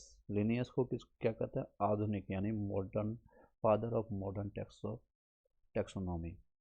आधुनिक वर्गीकरण का पिता किसको कहता है? तो आपको लिनियस को कहते हैं। ठीक है, एक सेकंड। चलिए नेक्स्ट पॉइंट पर चलते हैं। जीवधारियों का 5 जगत वर्गीकरण है। 5 किंगडम क्लासिफिकेशन ऑर्गेनिज्म है। एक तो मोलेरा, जिसमें 2 जगत वर्गीकरण का स्थान अंततः विटकर यानी विटकर द्वारा सन 1969 में प्रस्तावित किया 5 जगत प्रणाली ने ले लिया। इसके अनुसार समस्त जीवों में निम्नलिखित 5 जगत किंगडम में वर्गीकृत किया गया है। मोनेरा हो गया, प्रोटिस्टा हो गया, पादप हो गया एंड कवक हो गया, फंगी एवं जंतु हो गया। चलिए, मोनेरा हो गया, इस जगत में सभी प्रोकैरियोटिक जीव अर्थात जीवाणु, साइनोबैक्टीरिया और कीटोबैक्टीरिया संबंधित किए जाते हैं। तंतु जीवाणु इसी जगत के भाग हैं। प्रोटिस्टा इस जगत में विविध प्रकार के एक कोशिकीय प्राय जलीय एक्वाटिक क्रियोटिक जीव सम्मिलित किए जाते हैं। पादप एवं जंतु के बीच में स्थित एल्निना इसी जगत में है, जो प्रकार के जीवन पद्धति प्रदर्शित करती है। सूर्य के प्रकाश में स्वपोषित एवं प्रकाश के अभाव में इतर पोषित इसके अंतर्गत साधारण प्रोटोजोआ आते हैं। पादप प्लांट में क्या होता है? इस जगत में प्राय सभी रंगीन बहुकोशिकीय प्रकाश संश्लेषी उत्पादक जीव सम्मिलित होते हैं। शैवाल, मोश, पुष्पीय एवं अपुष्पीय जीवीय पौधे भी इसी जगत के आते हैं। कवक में फंगस में इस जगत में यूकैरियोटिक एवं परपोषित जीवधारियों सम्मिलित होते हैं, जिन्हें अवशोषण द्वारा पोषण होता है। वे सभी इतर पोषित होते हैं। ये परजीवी मित्र जीवी होते हैं। इसकी कोशिका भित्ति काइटिन नामक जटिल शकरा की बनी होती है। कवक मैंने बता दिया फंगी के बारे में। इस जगत में यूकैरियोटिक एवं परिपोषित जीवधारी सम्मिलित होते हैं, जिन्हें अवशोषण द्वारा पोषण होता है। चलिए नेक्स्ट है जंतु, एनिमल। इस जगत में बहुकोशिकीय जंतु भोजज होलोजोइक यूकैरियोटिक उपभोक्ता जीव सम्मिलित किए जाते हैं। इनको मेटाजोआ भी कहते हैं। हाइड्रा, जेलीफिश, कृमि, सितारा, मछली, सरीसृप, उभयचर, पक्षी, स्तनधारी जीव इसी जगत के अंग हैं। चलिए अब नामकरण के बारे में जानते हैं। जीवों के नामकरण द्विनाम पद्धति है। 1753 में कैरोनस लिनियस नामक वैज्ञानिक, जिन्हें वर्गीकरण का जन्मदाता कहते हैं यानी फादर ऑफ टैक्सोनॉमी कहते हैं, किसको? कैरोनस लिनियस को। 1753 में फादर ऑफ टैक्सोनॉमी ने जीवों की द्विनाम पद्धति का प्रचलित किया। इस पद्धति के अनुसार क्या चीज़ें हैं? तो प्रचलित एक जीवधारियों का नाम लैटिन शब्द के 2 शब्दों से मिलाकर के बनता है। पहला शब्द बनता है जेनरिक नाम है, दूसरा शब्द है स्पेसीज नेम है कहलाता है। वंश एवं जाति नामों के आधार पर उस वर्गीकृत वैज्ञानिक का नाम लिखा जाता है, जिसने सबसे पहले उस जाति का खोज किया, जिसने उस जाति के सबसे पहले वर्तमान नाम प्रदान किया। जैसे कि मानव का वैज्ञानिक नाम है होमो सेपियन, लीन है होमो सेपियन लीन। वास्तव में होमो जो होता है उस वंश का नाम है, जिसकी एक जाति सेपियन है। लीन जो होता है वास्तव में लीनियस शब्द का संक्षिप्त रूप है, यानी कि लीनियस ने दिया इसलिए कैरोलिनस लीनियस ने, इसलिए इसका नाम पड़ गया होमो सेपियन लीन। इसका अर्थ होता है सबसे पहले लीनियस ने इस जाति को होमो सेपियन नाम से पुकारा था। चलिए कुछ और जो है जातीय जीवधारी जिसका वैज्ञानिक नाम बताते हैं, जैसे कि मनुष्य का है होमो सेपियंस हो गया। मेढक का, फ्रॉग का हो गया राना टिग्रिना। 2 बार बताऊंगा, याद रखिएगा। मेढक का हो गया, फ्रॉग का राना टिग्रिना। बिल्ली का कैट हो गया फेलिस डोमेस्टिका। कुत्ता का हो गया डॉग का कैनिस फैमिलियरिस। काऊ का हो गया बॉस इंडिसस। बॉस मतलब हो गया इंडिसस मतलब इंडिया यानी इंडिया काऊ ज़्यादा पाई जाती है, तो बॉस इंडिसस। मक्खी का हो गया मुस्का डोमेस्टिका। हाउस फ्लाई जिसको कहते हैं मक्खी। आम मैंगो का Mangifera indica, Mangifera indica. Next है धान राइस के लिए ओरिजा अस्टिवा, धान राइस जो होता है ओरिजा अस्टिवा। गेहूँ वीट के लिए होता है टिटिकम अस्टि अस्टिबम, टिटिकम अस्टिबम। मटर के लिए होता है पीसम अस्टिबम, पीसम अस्टिबम। चना के लिए ग्रैन होता है साइरर, CICER साइरर एरिटिटम, एरिटिटम। सरसों होता है ब्रेसिका कंपेस्टिस, मस्टर्ड में होता है। चलिए नेक्स्ट है कोशिका विज्ञान। जीव द्रव प्रोटोजो प्लाज्म जिसको कहते हैं जीव द्रव का नामकरण पुरकेंचे द्वारा सन 1839 में दिया गया था। यह एक तरल गाढ़ा रंगहीन पारभासी लसलसा वजन युक्त पदार्थ है। जीव की सारी जैविक क्रिया इसी के द्वारा होती है। इसे जीव द्रव्य प्रोटोप्लाज्म के जीव को भौतिक आधार कहते हैं। जीव द्रव्य दो भागों में बांटा जाता है, कोशिका द्रव यानी साइटोप्लाज्म। यह कोशिका के द्रव एवं केंद्रक कोशिका झिल्ली के बीच रहता है। एक केंद्रक द्रव होता है न्यूक्लियोप्लाज्म, यह कोशिका में केंद्रक के रूप में कार्य रहता है। अभी मैं सारी चीज़ें NCERT से बता रहा हूँ। पेज नंबर है 237। जीव द्रव का 99% भाग निम्न 4 वर्गों में मिलकर बना होता है। ऑक्सीजन 76% और कार्बन 10.5%, हाइड्रोजन 10%, नाइट्रोजन 2.5% होता है। जीव द्रव का लगभग 80% भाग जल होता है और जीव द्रव में कार्बनिक एवं कार्बनिक यौगिकों का अनुपात जो होता है और कार्बनिक 81%, 19% होता है, कार्बनिक यौगिक का होता है। क्वेश्चन आ सकता है जीव द्रव में अकार्बनिक यौगिक कितने होते हैं, तो 81 और कार्बनिक 19%। अब सेल के बारे में जानते हैं। सेल, चलिए NCERT इस पे देख सकते हैं, लूसेंट में और भी अच्छे से सारी चीज़ दिया गया है। टोटल जीव विज्ञान अगर आपको पढ़ना है ऑलमोस्ट आपको कितना पेज में कंप्लीट हो जाएगा मैं आपको थोड़ा शॉर्ट से बता देता हूँ, ताकि और उसी तरह से मैं आपको भी कंप्लीट करूँगा। 274 तक कंप्लीट हो जाएगा और ये आपका 236 में है, ऑलमोस्ट 36 दूनी 72, लगभग 40 पेज का है। ठीक है, 36 38 पेज का, 40 पेज का है। चलिए कोशिका सेल। कोशिका सेल जीवन की सबसे छोटी कार्यात्मक संरचनात्मक इकाई है। कोशिका के अध्ययन को साइटोलॉजी अध्ययन के विज्ञान को साइटोलॉजी कहा जाता है। कोशिका शब्द का प्रयोग सर्वप्रथम अंग्रेज वैज्ञानिक रॉबर्ट हुक ने 1665 में किया था। कोशिका शब्द का सबसे पहले प्रयोग किसने किया था, तो रॉबर्ट हुक ने किया, तो 1665 में 1665। सबसे छोटी कोशिका जीवाणु माइकोप्लाज्म गैलेस्टिकमा माइकोप्लाज्म गैलेस्टिकमा की है। सबसे लंबी कोशिका तंत्रिका तंत्र कोशिका है। सबसे बड़ी कोशिका शुतुरमुर्ग के अंडे ऑस्ट्रिच एग की कोशिका है। सबसे कोशिका सिद्धांत का प्रतिपादन 1838 से 39 में स्लाइडेन एंड स्वान ने किया था। दोनों SS ने किया था, यानी स्लाइडेन एंड स्वान ने किया था, याद नहीं रखिएगा। कोशिका सिद्धांत, सिद्धांत S से है, यानी स्लाइडेन एंड स्वान, याद रखने के लिए बता रहा हूँ। कोशिका सिद्धांत की मुख्य बातें इस प्रकार से है। प्रत्येक जीव की उत्पत्ति कोशिका से होती है। प्रत्येक जीव का शरीर एक या अनेक कोशिका का बना होता है। प्रत्येक कोशिका का स्वाधीन इकाई एवं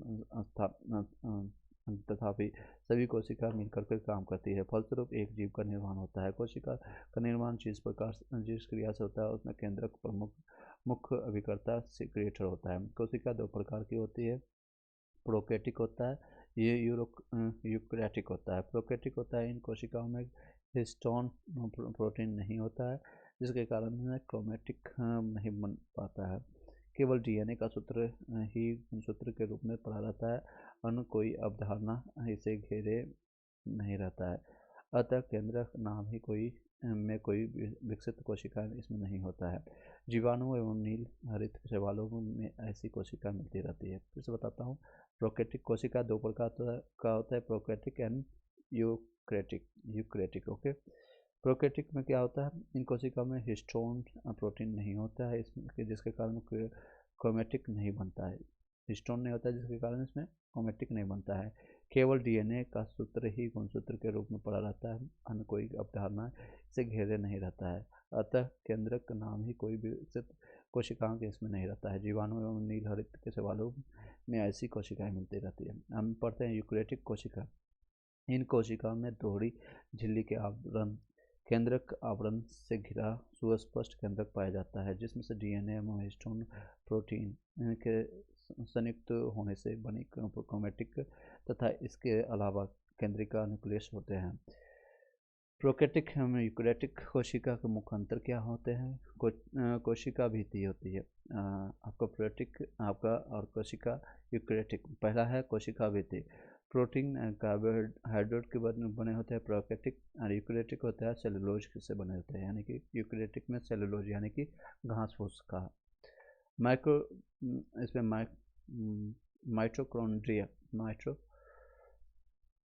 माइटोकॉन्ड्रिया अनुपस्थित होता है, इसमें प्रोकैरियोटिक में नहीं होता है, और इसमें यूकैरियोटिक में होता है, उपस्थित होता है।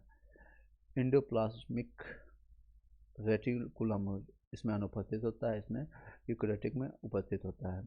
राइबोसोम होता है जिसमें 70S प्रकार के होते हैं, और इसमें 80S प्रकार के होते हैं यूकैरियोटिक में। गोल्जी कॉय होता है, इसमें अनुपस्थित होते हैं, इसमें उपस्थित होता है। केंद्रक झिल्ली होती है, इसमें अनुपस्थित होता है, इसमें उपस्थित होते हैं।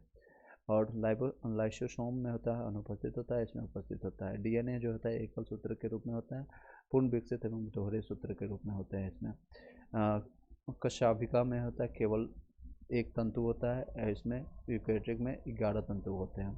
केंद्रिका में अनुपस्थित होता है, ज़्यादा चीज़ें सारे प्रोकैरियोटिक में अनुपस्थित ही रहता है। चलिए, इसमें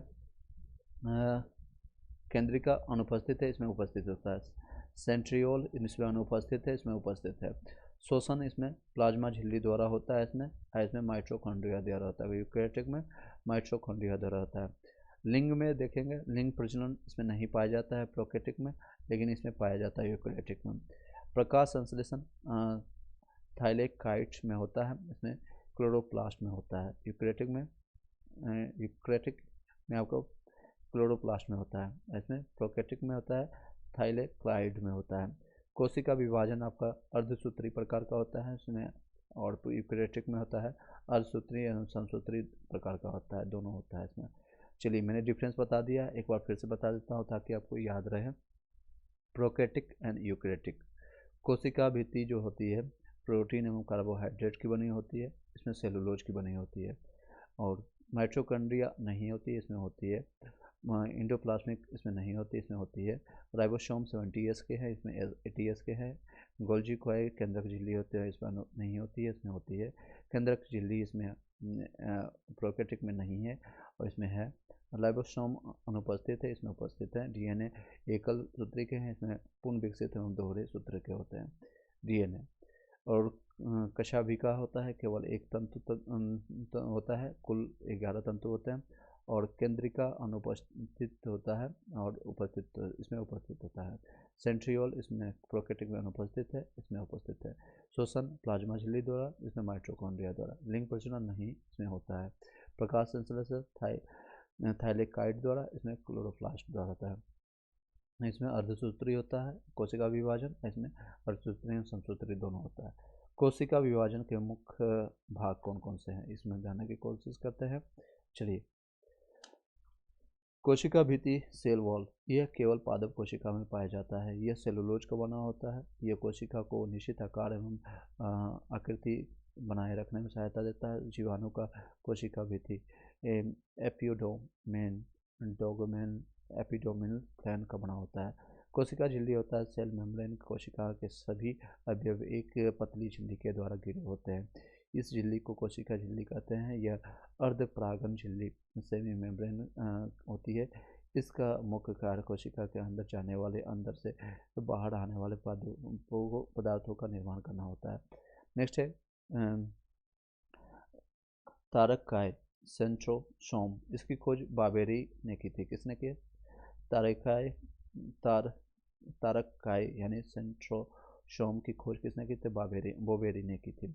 यह केवल जंतु कोशिका में पाया जाता है। तारककाय में सेंट्रोसोम के अंदर एक या दो कण जैसी रचना होती है, जिसे सेंट्रियोल कहते हैं। फिर से बताते हैं, सेंट्रोसोम इसकी खोज बोबेरी ने किया था। यह केवल जंतु कोशिका में पाया जाता है। तारककाय सेंट्रोसोम के अंदर एक या दो कण जैसी संरचना होती है जिसे सेंट्रियोल कहते हैं। समसूत्री विभाजन में यह ध्रुव का निर्माण करता है। अंतःप्रदत्त जालिका एंडोप्लाज्मिक रेटिकुलम एक और यह केंद्रक झिल्ली या से दूसरी ओर कोशिका कला से संबंध होता है। यह जालिका के कुछ भागों पर किनारे किनारे छोटी छोटी कणिका लगी होती है जिसे राइबोसोम कहते हैं। ईआर का मुख्य कार्य इस सभी वसाओं में प्रोटीनों का संरक्षण ट्रांसपोर्टेशन करना होता है जो कि विभिन्न झिल्लियां मेम्ब्रेन जैसे कि कोशिका झिल्ली केंद्रक झिल्ली आदि का निर्माण करते हैं।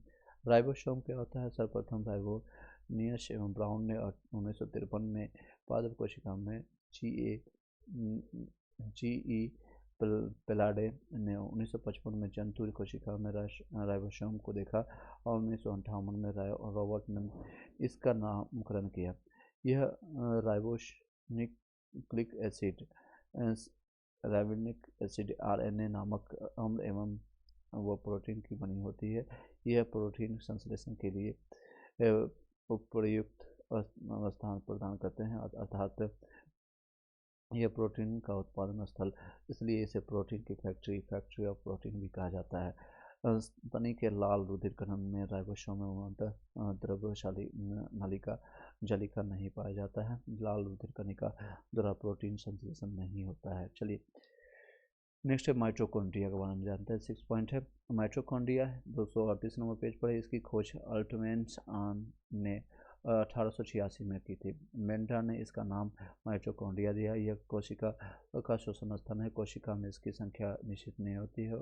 ऊर्जा मुक्त कार्बनिक पदार्थों का ऑक्सीकरण ऑक्सीडेशन माइटोकॉन्ड्रियम होता है जिससे ऑक्सीकरण ऑक्सीडेशन माइटोकॉन्ड्रियम होता है जिससे काफ़ी मात्रा में ऊर्जा प्राप्त होती है। इसलिए माइटोकॉन्ड्रिया को कोशिका कर सकती केंद्र यानी पावर ऑफ सेल कहते हैं। माइटोकॉन्ड्रिया यानी शक्ति हाउस किसको कहते हैं? माइटोकॉन्ड्रिया करिए। इसे कोशिका का इंजन भी कहते हैं। इसे यूकेरियोटिक कोशिका के भीतर यूकेरियोटिक कोशिका माना जाता है। डीएनए केंद्रक के अलावा माइटोकॉन्ड्रिया में हरित लवक में पाया जाता है। नेक्स्ट है 7th नंबर पॉइंट है गोल्जी बॉडी गोल्जी कॉय किसको कहते हैं? Golgi body. इसकी खोज कैमिलो गोल्जी ने किया था, इसलिए इसका नाम गोल्जी कॉय नामक वैज्ञानिक ने किया था। कैमिलो इटली का रहने वाला है। गोल्जी नामक वैज्ञानिक ने किया था। यह सूक्ष्म नलिका ट्यूबुलस के समूह एवं थैलियों का बना होता है। गोल्जी कॉम्प्लेक्स में कोशिका द्वारा संश्लेषित प्रोटीन एवं अन्य पादपों की पुटिकाओं में के रूप में पैकिंग की जाती है। यह पुटिकाएं गंतव्य स्थान पर उस पदार्थ को पहुंचा देती है। यदि कोई पदार्थ कोशिका से बाहर स्रावित होता है तो उस पदार्थ वाली पुटिका उसे कोशिका झिल्ली के माध्यम से बाहर निकलवा देती है। इस प्रकार को गोल्जी कॉय हम कोशिका के अणुओं का यातायात प्रबंधन भी कहते हैं। यातायात प्रबंधन यानी कि आने जाने के लिए।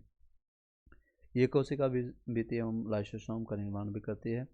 किसका निर्माण करती है? तो कोशिका भित्ति एवं लाइसोसोम का निर्माण करती है। गोल्जी कॉय कॉम्प्लेक्स के आधार में साधारण शर्करा से कार्बोहाइड्रेट का संश्लेषण होता है जो राइबोसोम में निर्मित प्रोटीन से मिलकर के ग्लाइकोप्रोटीन बनाता है। नेक्स्ट है 8वां पॉइंट है लाइसोसोम। इसकी खोज डी डुबे ने किया था। लाइसोसोम अगर पूछेगा तो किसी ने नामक वैज्ञानिक ने किया था तो डी डुबे ने किया था। यह सूक्ष्म गोल गहरी झिल्ली से घिरी थैली जैसी रचना है। इसका सबसे प्रमुख कार्य होता है बाहरी पदार्थों का भक्षण या पाचन करना। इसमें से 24 प्रकार के एंजाइम होते हैं। इसे आत्मघाती थैली यानी सुसाइडल वेसल्स भी कहा जाता है। लाइसोसोम डी डुबे ने किया और यह सूक्ष्म गोल एक गहरी झिल्ली से घिरी थैली जैसी रचना होती है। इसका सबसे प्रमुख बाहरी पदार्थों का भक्षण या पाचन करना होता है। 24 प्रकार के एंजाइम होते हैं। आत्मघाती थैली के रूप में जानते हैं। स्तनधारियों के लाल रक्त कणिकाओं में लाइसोसोम नहीं पाया जाता है। स्तनधारियों के लाल रक्त कणिकाओं में लाइसोसोम नहीं पाया जाता है। लवक यानी पेस्टाइड ये केवल पादपों कोशिका में पाए जाते हैं। यह 3 प्रकार के होते हैं: हरित लवक, वर्णिक लवक एंड वर्णिक लवक। Chloroplast, leucoplast and chromoplast. हरित लवक अवर्णी एंड वर्णी लवक। लवक 3 प्रकार के होते हैं, ठीक है। केवल पादप कोशिकाएं, ये लवक कहाँ पर पाए जाते हैं? ये सारे सिर्फ केवल पादप कोशिका में पाए जाते हैं। हरित प्लक किसको कहते हैं? हरित लवक किसको कहते हैं? क्लोरोप्लास्ट। ये हरा रंग का होता है क्योंकि इसके अंदर एक हरे रंग का पादप पन रहित पन हरित क्लोरोफिल होता है। इसी की सहायता से पौधा प्रकाश संश्लेषण करता है और भोजन बनाता है, इसलिए हरित लवक को पादप कोशिका की रसोई भी कहते हैं। पत्तियों का रंग पीला एवं उसमें कैरोटीन की निर्माण होने के कारण होता है। पत्तियों का जो रंग पीला होता है कैरोटीन के निर्माण के कारण होता है। अवर्णी लवक जिसको ल्यूकोप्लास्ट कहते हैं, ये रंगहीन रहता है, रंगहीन लवक है। यह पौधे के उन भागों का कोशिकाओं में पाया जाता है जो सूर्य के प्रकाश से वंचित है, जैसे कि जड़ों में, भूमिगत तनों में। ये भोज्य पदार्थों का संग्रह करने का वाला लवक है। वर्णी लवक क्रोमोप्लास्ट, यह रंगीन लवक होते हैं जो प्रायः लाल, पीले, नारंगी रंग के होते हैं। वर्णिक लवक यह होता है रंगीन लवक होता है जो प्रायः लाल, पीले और नारंगी रंग के होते हैं। ये पौधों के रंगीन भाग जैसे पुष्प, फलभित्ति, बीज आदि में पाए जाते हैं। वर्णी लवक के अन्य जो उदाहरण है, टमाटर में लाइकोपेन होता है, गाजर में कैरोटीन होता है, चुकंदर में विटामिन होता है, ये सारी चीज़ें पाए जाते हैं। और रसधानी यानी रसधानी, यह कोशिका की निर्जीव संरचना है। इसमें तरल पदार्थ भारी पदार्थ भरी होती है, परंतु कोशिकाओं में यह अनेक एवं बहुत छोटी होती है, परंतु पादप कोशिकाओं में प्राय बहुत बड़ी और केंद्र में स्थिर होती है। केंद्रक न्यूक्लियस, यह कोशिका का सबसे बड़ा प्रमुख अंग होता है। यह कोशिका के प्रबंधन के समान कार्य होता है। केंद्रक द्रव एवं धागेनुमा पदार्थ जाल के रूप में दिखलाई पड़ता है, जिसे क्रोमैटिक कहते हैं। यह प्रोटीन एवं डीएनए डीऑक्सी राइबोन्यूक्लिक एसिड का बना होता है। कोशिका विभाजन के समय क्रोमैटिक सिकुड़ करके अनेक मोटे एवं छोटे धागे के रूप में संगठित हो जाते हैं। इन धागों का गुणसूत्र क्रोमोसोम कहते हैं। प्रत्येक जाति के जीवधारियों में सभी कोशिकाओं के केंद्रक में गुणसूत्रों की संख्या निश्चित होती है, जिससे मानव में 23 जोड़ा होता है, चिंपांजी में 24 जोड़ा, बंदर में 21 जोड़ा होता है। याद रखिएगा मानव में कितने जोड़ा कोशिका होती है, केंद्रक होते हैं।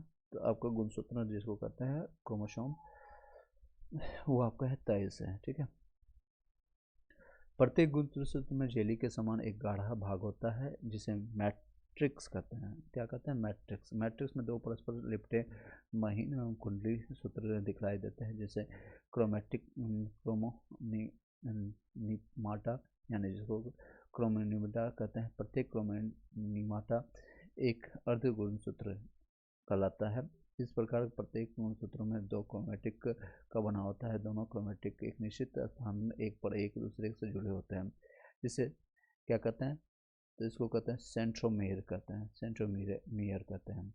गुणसूत्रों पर बहुत से जीन स्थिर होते हैं जो एक पीढ़ी से दूसरी पीढ़ी तक लक्षणों को हस्तांतरित करते हैं और हमारे आनुवंशिक गुणों के लिए उत्तरदायी होते हैं। चूँकि ये जीन गुणसूत्रों पर स्थिर होते हैं, हम गुणसूत्रों के माध्यम से पीढ़ी दर पीढ़ी हस्तांतरित होते हैं, इसलिए गुणसूत्रों को वंशागति का वाहक कहा जाता है। क्रोमैटिक के अलावा केंद्रक में एक सघन गोल संरचनाएं दिखलाई पड़ते हैं, इसे केंद्रिका न्यूक्लियस कहते हैं। इसमें राइबोसोम के लिए आरएनए राइबोक्लोनिक एसिड का संश्लेषण होता है। डीएनए एवं आरएनए की संरचना। डीएनए की अधिकांश मात्रा केंद्रक में होती है, यद्यपि इसकी कुछ मात्रा माइटोकॉन्ड्रिया हरित लवक में भी मिलती है। डीएनए पॉलीन्यूक्लियोटिक होते हैं, पॉलीन्यूक्लियोटिक चेन होते हैं। डीएनए न्यूक्लियोटाइड होता है, न्यूक्लियोसाइड फॉस्फेट होता है। शुगर एवं बेस के क्षार पर डिपेंड करता है।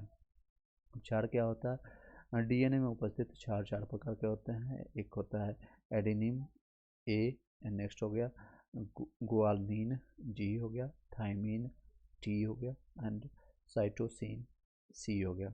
डीएनए में अणु संख्या के आधार पर एडेनिन सदैव थाइमिन से, साइटोसिन सदैव गुआनिन से जुड़ा रहता है, एडेनिन व थाइमिन के बीच 2 हाइड्रोजन आबंध एवं साइटोसिन्स एवं ग्वानिन के बीच 3 हाइड्रोजन आबंध होते हैं। ए बराबर टी, जी बराबर सी। सन 1953 में जेडी वाटसन एवं क्रिक ने डीएनए की द्विखंडीय संरचना मॉडल डबल हेलिक्स मॉडल प्रस्तावित किया है। इस काम के लिए इन्हें सन 1962 में नोबेल पुरस्कार मिला है। डीएनए का कार्य यह सभी आनुवंशिकी क्रियाओं का संरचना करता है जिन इसकी इकाई है। यह प्रोटीन संश्लेषण को नियंत्रित करता है। आरएनए का निर्माण डीएनए से ही आरएनए का संश्लेषण होता है। यह क्रिया में डीएनए का एक श्रृंखला पर आरएनए का न्यूक्लियोटाइड आकर के जुड़ जाती है। इस प्रकार यह एक अस्थायी डीएनए एवं आरएनए का संक्रमण का निर्माण करता है। इसमें नाइट्रोजन बेस थायमिन के स्थान पर यूरेसिस होता है। कुछ समय बाद आरएनए की समचात श्रृंखला अलग हो जाती है। आरएनए 3 प्रकार का होता है। एक स्मॉल आरएनए होता है, रिबोसोम आरएनए, यह राइबोसोम से लगे होते हैं वह प्रोटीन में सहायता करते हैं। एक टी आरएनए यानी ट्रांसफर आरएनए, यह प्रोटीन से विभिन्न प्रकार के अमीनो अम्लों को राइबोसोम पर लाते हैं जो जहाँ प्रोटीन बनता है। प्रोटीन बनने की अंतिम क्रिया को ट्रांसलेशन यानी कि ट्रांसलेशन कहते हैं।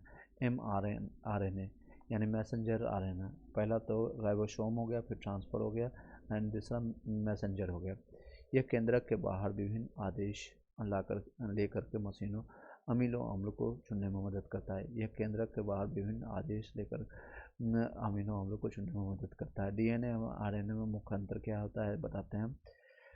इसमें डीऑक्सीजन शर्करा होती है, इसमें राइबो शर्करा होती है, इसमें बेस एडिन गार्निस होता है, इसमें बेस थायमिन की जगह होता है, यूरेसिस होता है। यह मुख्यतः केंद्रक में पाया जाता है। यह केंद्रक एवं कोशिका द्रव में पाई जाती है।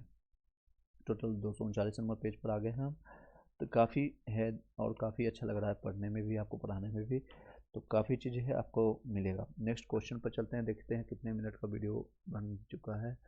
तो देख सकते हैं ऑलमोस्ट 1 घंटे 11 मिनट का हो गया। तो कोशिश करते हैं ज़्यादा से ज़्यादा इसमें कवर करें।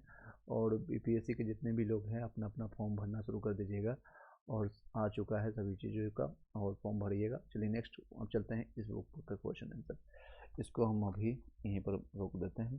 कैलकुलेट में फिर से स्टार्ट करेंगे क्योंकि बहुत आपको कंटिन्यू आपको रिवीजन करना पड़ेगा, क्लासेस लेना पड़ेगा और टाइम बहुत ज़्यादा हो गया है, इसलिए ऑब्जेक्टिव करेंगे और कुछ करंट अफेयर करेंगे। हो सकता है आज करंट अफेयर इस वीडियो में ना मिले, नेक्स्ट वीडियो में जरूर देखेगा।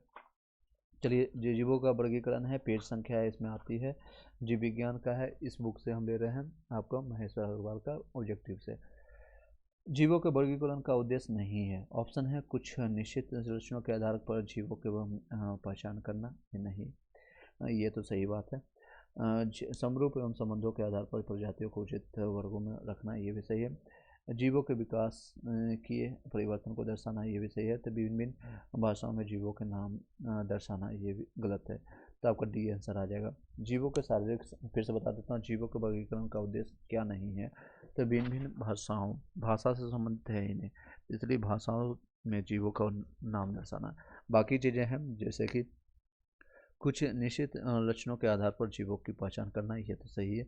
समरूप एवं संबंधों के आधार पर प्रजातियों को उचित वर्गों के क्रम में रखना, ये भी सही है। दूसरा है जीवों के विकासीय परिवर्तन, विकासीय परिवर्तन को भी दर्शाता है, लेकिन लैंग्वेज से इससे कोई मतलब ही नहीं। आंसर डी हो जाएगा। जीवों की शारीरिक संरचना उनके विशिष्ट लक्षणों में परस्पर समरूप एवं संबंध उनके विकासीय परिवर्तन को दर्शाने के लिए जीव का वैज्ञानिक वर्गीकरण किया जाता है। इसके अंतर्गत प्रत्येक जीव को लैटिन भाषा के रूप में नाम दिया जाता है। यद्यपि क्षेत्रीय स्तर पर जीवों के विभिन्न नाम हो सकते हैं, परंतु वैज्ञानिक वर्गीकरण के अंतर्गत इन्हें लैटिन नाम से ही प्रदान किया जाता है ताकि संपूर्ण विश्व में इनकी पहचान सुनिश्चित की जा सके। ठीक है, समझ सकते हैं। फिर से बता देता हूँ इनके एक्सप्लेनेशन। जीवों की शारीरिक संरचना उनके विशिष्ट लक्षणों एवं परस्पर समरूप एवं संबंध उनके विकासकीय परिवर्तन को दर्शाने के लिए जीवों को वैज्ञानिक वर्गीकरण किया जाता है। इनके अंतर्गत प्रत्येक जीव को लैटिन भाषा में नाम दिया जाता है। ठीक है, नेक्स्ट है वर्गीकरण का सिद्धांत का जनक किसे कहते हैं। तो ऑप्शन है अरस्तु, कैरोनस, लिनियस को, हिपोक्रेटस को या विक्रेटर को। तो अभी मैंने आपको बताया है। तो वर्गीकरण का नेता कौन है? लिनियस को। वर्गीकरण का यानी टेक्सोनॉमी का जनक कौन है? तो लिनियस। ठीक है। वर्गीकरण टेक्सोनोमिनियस को वर्गीकरण जीव विज्ञान का जनक, फादर ऑफ टेक्सोनॉमी कहा जाता है। वे स्वीडन के रहने वाले हैं, वनस्पति शास्त्री एवं जीव वैज्ञानिक थे, विज्ञानी है, जिन्होंने सर्वप्रथम अपनी पुस्तक सिस्टमा नेचुरी यानी सिस्टमा नेचुरी 1758 58 में जीवों के वैज्ञानिक का नाम एवं उनके वर्गीकरण की व्यवस्थित प्रणाली प्रस्तुत की। लिनियस ने संपूर्ण प्रकृति को 3 जगत, जंतु, प्लांट, पादप खनिज में विभाजित किया है। उन्होंने पादप जगत को 24 वर्गों में एवं जंतु जगत को 6 वर्गों में विभाजित किया है। पादप को 24 और उसका डिवाइडेड बाय 4 करेंगे तो 6 वर्गों में जगत को किया है। जीवों के वैज्ञानिक नामकरण पद्धति क्या है? तो द्विनाम है, बहुनामी पद्धति है, संघ प्रणाली है, वर्ग पद्धति है। तो इसमें 2 नाम पद्धति है। क्या है? 2 नाम पद्धति है। जीवों का वैज्ञानिक नाम कैरोनस लिनियस द्वारा प्रस्तुत द्विनाम नामकरण यानी द्विनाम बाइनोमियल नोमेनक्लेचर पद्धति के आधार पर किया है। इसमें से जीव को लैटिन भाषा में एक विशिष्ट नाम दिया गया है, जिसे 2 भाग में, पहला भाग इस भाग के वंश जीन्स एवं दूसरा भाग जाति स्पेसीज के व्यक्त करता है। अंग्रेजी में वंश के नाम का पहला अक्षर बड़ा यानी कैपिटल, जाति का नाम छोटे यानी स्मॉल लेटर से लिखा जाता है। उदाहरण के रूप में देख सकते हैं होमोसेपियन, एच कैपिटल में है, बाकी सब स्मॉल में है। होमोसेपियन यानी कि बुद्धिमान मानव। जीवों के वर्गीकरण, नेक्स्ट क्वेश्चन है, 4था नंबर क्वेश्चन है, जीवों के वर्गीकरण आधुनिक प्रणाली में सबसे छोटी इकाई क्या होती है? तो ऑप्शन है वंश, कुल, जाति, संघ। तो आप बता सकते हैं सही सबसे छोटी इकाई होगी जाति। जाति जो है सबसे छोटी होगा इकाई हो जाएगी। वंश बहुत बड़ा होता है, कुल उससे बड़ा होता है, और संघ और भी बड़ा होगा। जैसे कि आधुनिक प्रणाली में जीवों के वर्गीकरण का अवरोही क्रम इस तरह से डिसेंडिंग ऑर्डर में निम्नवत है। तो सबसे बड़ा आता है जगत यानी किंगडम, उसके बाद संघ मैंने अभी बताया भी था, उसके बाद आता है वर्ग यानी कि, उसके बाद आता है गुण, उसके बाद आता है कुल, उसके बाद आता है वंश, उसके बाद आता है जाति यानी स्पेसीज। फिर से बताता हूँ हिंदी और इंग्लिश के साथ। जगत यानी किंगडम, संघ यानी फाइलम, वर्ग मीन्स क्लास, गुण ऑर्डर, कुल फैमिली, वंश जीनस, जेंस, जाति स्पेसीज। स्पष्ट जगत वर्गीकरण की सर्वोच्च इकाई होती है और जाति जो होती है निम्नवत इकाई होती है। ठीक है, इस क्रम को याद रखिएगा, जगत, संघ, वर्ग, गुण, कुल, वंश, जाति। ठीक है, नेक्स्ट क्वेश्चन पर चलते हैं। 5 जगत वर्गीकरण प्रणाली प्रस्तुत करने वाले वैज्ञानिक कौन है? तो आपके हैं ऑप्शन है कैरोनस लिनियस है, हैकल है, यहाँ कोपलैंड है। सही जवाब बताइएगा आप, आंसर आपका जवाब देने का समय आ गया। ये है हिटेकर है। जीव जगत वर्गीकरण निम्नलिखित वर्गीकरण प्रणालियों के लिए निम्नवत है। 2 जगत प्रणाली कैरोनस लिनियस है और 3 जगत प्रणाली हैकल ने किया था। 4 जगत प्रणाली जगत वर्गीकरण किया था कोपरलैंड ने, और 5 जगत वर्गीकरण किया था RH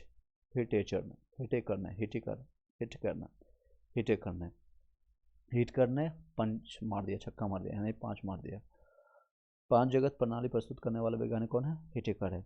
और 2 जगत कैरोनस लिनियस है, 3 जगत हैकल ने और 4 है कोपरलैंड ने। तो देख सकते 3 यानी 3 अक्षरों वाला नाम है हैकल, तो इसने हैकल ने किया 3 जगत, और 4 अक्षरों वाला कोपलैंड है तो 4 अक्षरों वाला, 5 अक्षरों वाला है RH हिटकर ने, तो इसमें 6 अक्षरों का नाम है।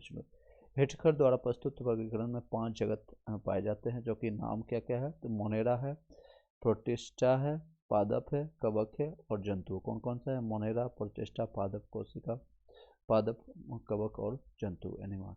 नेक्स्ट क्वेश्चन 6वां नंबर क्वेश्चन बताइएगा। जंतु एवं पादपों के वैज्ञानिक वर्गीकरण से संबंधित विज्ञान की शाखा कहलाती है? तो क्या शाखा कहलाती है? पदानुक्रम कहलाती है, वर्गीकरण कहलाती है, और आनुवंशिकी कहलाती है, या आकृति विज्ञान कहलाती है? तो इसका जवाब बताइएगा। जंतुओं और पादपों के वैज्ञानिक वर्गीकरण से संबंधित विज्ञान को वर्गीकृत कहते हैं। क्या कहते हैं? वर्गीकृत कहते हैं। जीव विज्ञान जंतुओं के पादपों के वैज्ञानिक वर्गीकरण से संबंधित विज्ञान की शाखा वर्गीकरण टैक्सोनॉमी कहलाती है। जीवों के वर्गीकरण की प्रक्रिया आकृति की यानी कि मॉर्फोलॉजी होती है, प्रतिक्रिया होती है, पारिस्थितिकी इकोलॉजी होती है और आपका आनुवंशिकी जेनेटिक पर आधारित होती है। कौन सा जीव मोनेरा जगत में शामिल नहीं है? तो ऑप्शन है जीवाणु, नीलहरित शैवाल, माइकोप्लाज्मा, कवक। तो सही जवाब होगा उसका कवक। यह जो है आपका मोनेरा जगत में शामिल नहीं है। मोनेरा में आपका आता है जीवाणु, नीलहरित शैवाल, माइकोप्लाज्मा मोनेरा जगत में शामिल है। जीवाणु, नीलहरित का शैवाल जो होता है माइकोप्लाज्मा में शामिल है। मोनेरा जगत किंगडम एक कोशिकीय जीव प्रोटेस्ट जीव शामिल किए जाते हैं जिसमें केंद्रक का अभाव होता है। क्या होता है? केंद्रक का अभाव होता है। इन जीवों को दो वर्गों में विभाजित किया जाता है और एक ऑर्किया में अथवा ऑर्कियल बैक्ट्रिक में। क्रेटिक में होता है और बैक्टीरियल में होता है। कवक के मोनेरा जगत में नहीं बल्कि प्रोटिस्टा जगत में पाई जाती है। फिर से बता देते हैं। जीवाणु, नीलहरित शैवाल, माइकोप्लाज्मा मोनेरा जगत में पाई जाती है। ये जो तीन है वो कहाँ पर? मोनेरा जगत में पाई जाती है। मोनेरा जगत यानी कि किंगडम मोनेरा एक कोशिकीय प्रोटेक्ट जीव में शामिल किए जाते हैं जिसमें केंद्रक का अभाव होता है। इन जीवों में दो वर्गों में विभाजित किया जाता है, एक तो ऑर्किया में और दूसरा आर्कियोबैक्टीरिया में। यूबैक्टीरिया एंड बैक्टीरियो में कवक मोनेरा जगत में नहीं पाए जाते हैं बल्कि प्रोटिस्टा में पाई जाती है। विषाणु किस जगत में शामिल होते हैं? तो विषाणु आपका ऑप्शन है प्रोटिस्टा में, मोनेरा में, प्रोटोजोआ में, इनमें से कोई नहीं। तो सही जवाब होगा इनमें से कोई नहीं। विषाणु जो होता है यानी वायरस आपका अति सूक्ष्म एवं अकोशिकीय नॉन सेलुलर संरचना वाले न्यूक्लियोटिक प्रोटीन कण का है जिसमें से प्रोटीन के आवरण से घिरे न्यूक्लियोलिक अम्ल पाया जाता है। और विषाणु जीवित परपोषी के शरीर में पहुंच करके सजीवों के समान लक्षण प्रकट करते हैं परंतु स्वतंत्र अवस्था में निर्जीवों के समान व्यवहार करते हैं, इसलिए इन्हें सजीव एवं निर्जीव के बीच में कड़ी माना जाता है। जीवाणुओं को जंतु वर्गीकरण के रूप में किसी भी जगत में शामिल नहीं किया जाता है। चलिए नेक्स्ट क्वेश्चन पर चलते हैं। इसमें ऑलमोस्ट आप देखेंगे तो काफ़ी क्वेश्चन दिए हुए हैं। कोशिका इस चैप्टर में टोटल है 37 नंबर क्वेश्चन। तो कल हम करेंगे और साथ में रिवीजन भी करेंगे, तो उसके लिए आप निश्चिंत रहेंगे। अब कुछ क्वेश्चन हम लेते हैं प्रीवियस ईयर क्वेश्चन, क्योंकि बहुत आपका जो ग्रंथ होता है यह सिलेबस कर सकते हैं और आपको एक आईना भी आपको प्रकट करेगा बीपीएससी से संबंधित, वो है आपका प्रीवियस ईयर क्वेश्चन। तो फर्स्ट चलते हैं आपका इस संबंधित। इसमें सभी क्वेश्चन आपका आ जाएगा, इसमें कोई भी डिफ्रेंशिएट नहीं होगा कि उस सब्जेक्ट है कौन सा नहीं है। ये आपका क्वेश्चन पेपर में आपको लास्ट ईयर बता देता हूँ कौन से ईयर का। इसमें हो सकता है कुछ मैथ रीजनिंग का फॉर्मूला भी हम आपको बताते चले जाएंगे। क्वेश्चन तो हम नहीं दिखा सकते हैं क्योंकि टाइम बचाने के लिए ये सारी चीज़ें आपको प्रक्रिया की जा रही है। कुछ लोगों को अच्छा लग रहा होगा, कुछ लोगों को नहीं लग रहा होगा, और तो आप अपने हिसाब से अपना राय प्रकट कर दीजिएगा। मैं कोशिश करूँगा ज़्यादा से ज़्यादा आपको कंटेंट देने के लिए। ये है 2016 का क्वेश्चन है मेरे पास, बिहार एसएससी में पूछा गया क्वेश्चन है, तो ये क्वेश्चन आ सकता है। निम्नलिखित में से कौन सी समिति ने नागरिक के मूल कर्तव्यों को 1976 में सम्मिति की अनुशंसा की थी? वो वसंत सिंह समिति है। सीधे क्वेश्चन आंसर पर चलेंगे। द टीन ड्रम किस नोबेल पुरस्कार विजेता है? तो गुटर्स ग्रोस का है। नेक्स्ट करंट का क्वेश्चन नहीं करेंगे। निम्नलिखित में से देशांतर में से कौन सी रेखा भारत की प्रमाणिक यामांतर रेखा है? प्रमाणिक आपका है 80 डिग्री 30 मिनट आपका ईस्ट में है। 80 डिग्री 30 मिनट आपका ईस्ट में है। चलिए नेक्स्ट क्वेश्चन पर चलते हैं। भारत में ब्रॉड गेज में दो रेल पटरियों के बीच की मानक दूरी कितनी है? तो 1.676 मीटर होता है। नेक्स्ट क्वेश्चन है कर्नाटक के श्रृंगबेला में अवस्थित गोमतेश्वर की मूर्ति एक प्रमुख जैन धर्म स्थल है। इस मूर्ति की ऊंचाई कितनी है? तो 57 फीट की है। नेक्स्ट क्वेश्चन आते हैं। भारतीय उपमहाद्वीप का 7वां सबसे पुराना विश्वविद्यालय पटना कब स्थापित हुआ है? पटना आपका 1917 में हुआ है। द पैसेज टू इंडिया किसके द्वारा लिखी गई है? तो पैसेज रविन्द्रनाथ टैगोर, सॉरी नहीं, passage to India 11 number question का आंसर होगा। EM फोस्टर द्वारा, EM फोस्टर द्वारा। नेक्स्ट क्वेश्चन है संयुक्त राष्ट्र, इसमें नेक्स्ट क्वेश्चन है, करंट का छोड़ देते हैं। Among the Villiers India millions tourism and in area of darkness पुस्तक के लेखक कौन है? तो ये भी करंट का क्वेश्चन है, हालांकि मैं इसका आंसर बता देता हूँ। उसका 13 आंसर है VS नाइपॉल। नेक्स्ट क्वेश्चन आता है, करंट के बहुत सारे क्वेश्चन आएंगे। National mineral water development corporation of India के हीरे की खान कहाँ पर मिली है? तो पन्ना में मिला था। पथेरी पंचाली किसके द्वारा निर्देशित है? तो सत्यजीत राय द्वारा। पाथेर पंचाली सत्यजीत राय। अंतर्राष्ट्रीय योगा दिवस आप लोगों को पता है 21 जून को। नेक्स्ट है निम्नलिखित से कौन से राजकोषीय का एक घटक नहीं है? तो आपका कराधान नीति है, सार्वजनिक ऋण नीति भी है, व्यापार नीति नहीं है, और सार्वजनिक व्यय नीति भी है। गंगा की सहायक नदियों में जो नीचे वर्णित है, जो उत्तर की ओर बहती है, उत्तर की ओर कौन बहती है? तो ऑप्शन है कोसी, घाघरा, सोन, गंडक। तो उत्तर की बहने वाली है वो आपका सोन है। कौन है? सोन है। बता देते हैं, सोन उत्तर की ओर प्रवाहित होने वाली एक सहायक नदी है जो पटना के निकट गंगा में मिलती है। यह उत्तर की ओर प्रवाहित होने वाली सबसे बड़ी नदी है और जो प्रत्यक्षतः दक्षिण पठार से होकर होती हुई गंगा में मिल जाती है। घाघरा, गंडक, गोमती और कोसी बाईं ओर से प्रवाहित होने वाली गंगा की सहायक नदी है। ये सारी चीज़ें। चलिए नेक्स्ट, सर्वोच्च न्यायालय का न्यायाधीश अपना त्यागपत्र त्याग कर सकता है, पत्र लिखकर किसको? तो राष्ट्रपति को। निम्नलिखित में से सूर्योदय का सबसे पहले कहाँ होगा? तो आपको ऑप्शन है न्यूयॉर्क, हांगकांग, नई दिल्ली, टोक्यो। तो सबसे पहले सूर्योदय आपको होगा टोक्यो में। कहाँ पर होगा? टोक्यो में। पृथ्वी अपनी धुरी पर झुकी हुई और घड़ी की विपरीत दिशा में घूर्णन करती है। अन्य देशों की तुलना में टोक्यो यानी जापान जो है, इसकी राजधानी है जापान की, में सूर्योदय सबसे पहले होता है। यही कारण है जापान को उगते हुए सूर्य की भूमि कहते हैं। इसी कारण इसको कहते हैं उगते हुए सूर्य की भूमि के नाम से जाना जाता है। कहाँ पर है? सबसे पहले टोक्यो में।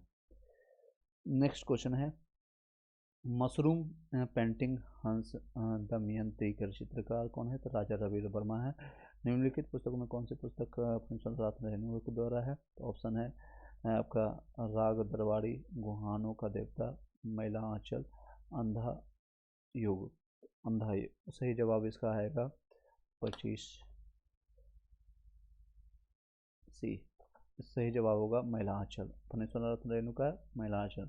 निर्वाचन आयोग को पद से हटाया जा सकता है? तो ऑप्शन है निर्वाचन आयोग द्वारा, प्रधानमंत्री, प्रधान के मुख्य न्यायाधीश के द्वारा, उपयुक्त में से कोई नहीं। सही जवाब होगा उपयुक्त में से कोई नहीं। भारत के मुख्य न्यायाधीश आयुक्त को निर्वाचन आयोग न्यायाधीश की भांति केवल महाभियोग के द्वारा ही उनके पद से हटाया जा सकता है। दूसरी ओर अन्य चुनाव आयुक्तों को चुनाव आयुक्त की सिफारिश पर राष्ट्रपति द्वारा हटाया जा सकता है। नेक्स्ट क्वेश्चन देख सकते हैं, मिलान करना है और उनके निम्नलिखित नाम और उनके अवस्थित न्यूक्लियर रिएक्टर कौन कौन सा है, कहाँ पर है? तो कर्नाटक में केगा है, और तमिलनाडु में कुडुंकुलम है, उत्तर प्रदेश में आपका केगा है, और गुजरात में नरोड़ा है।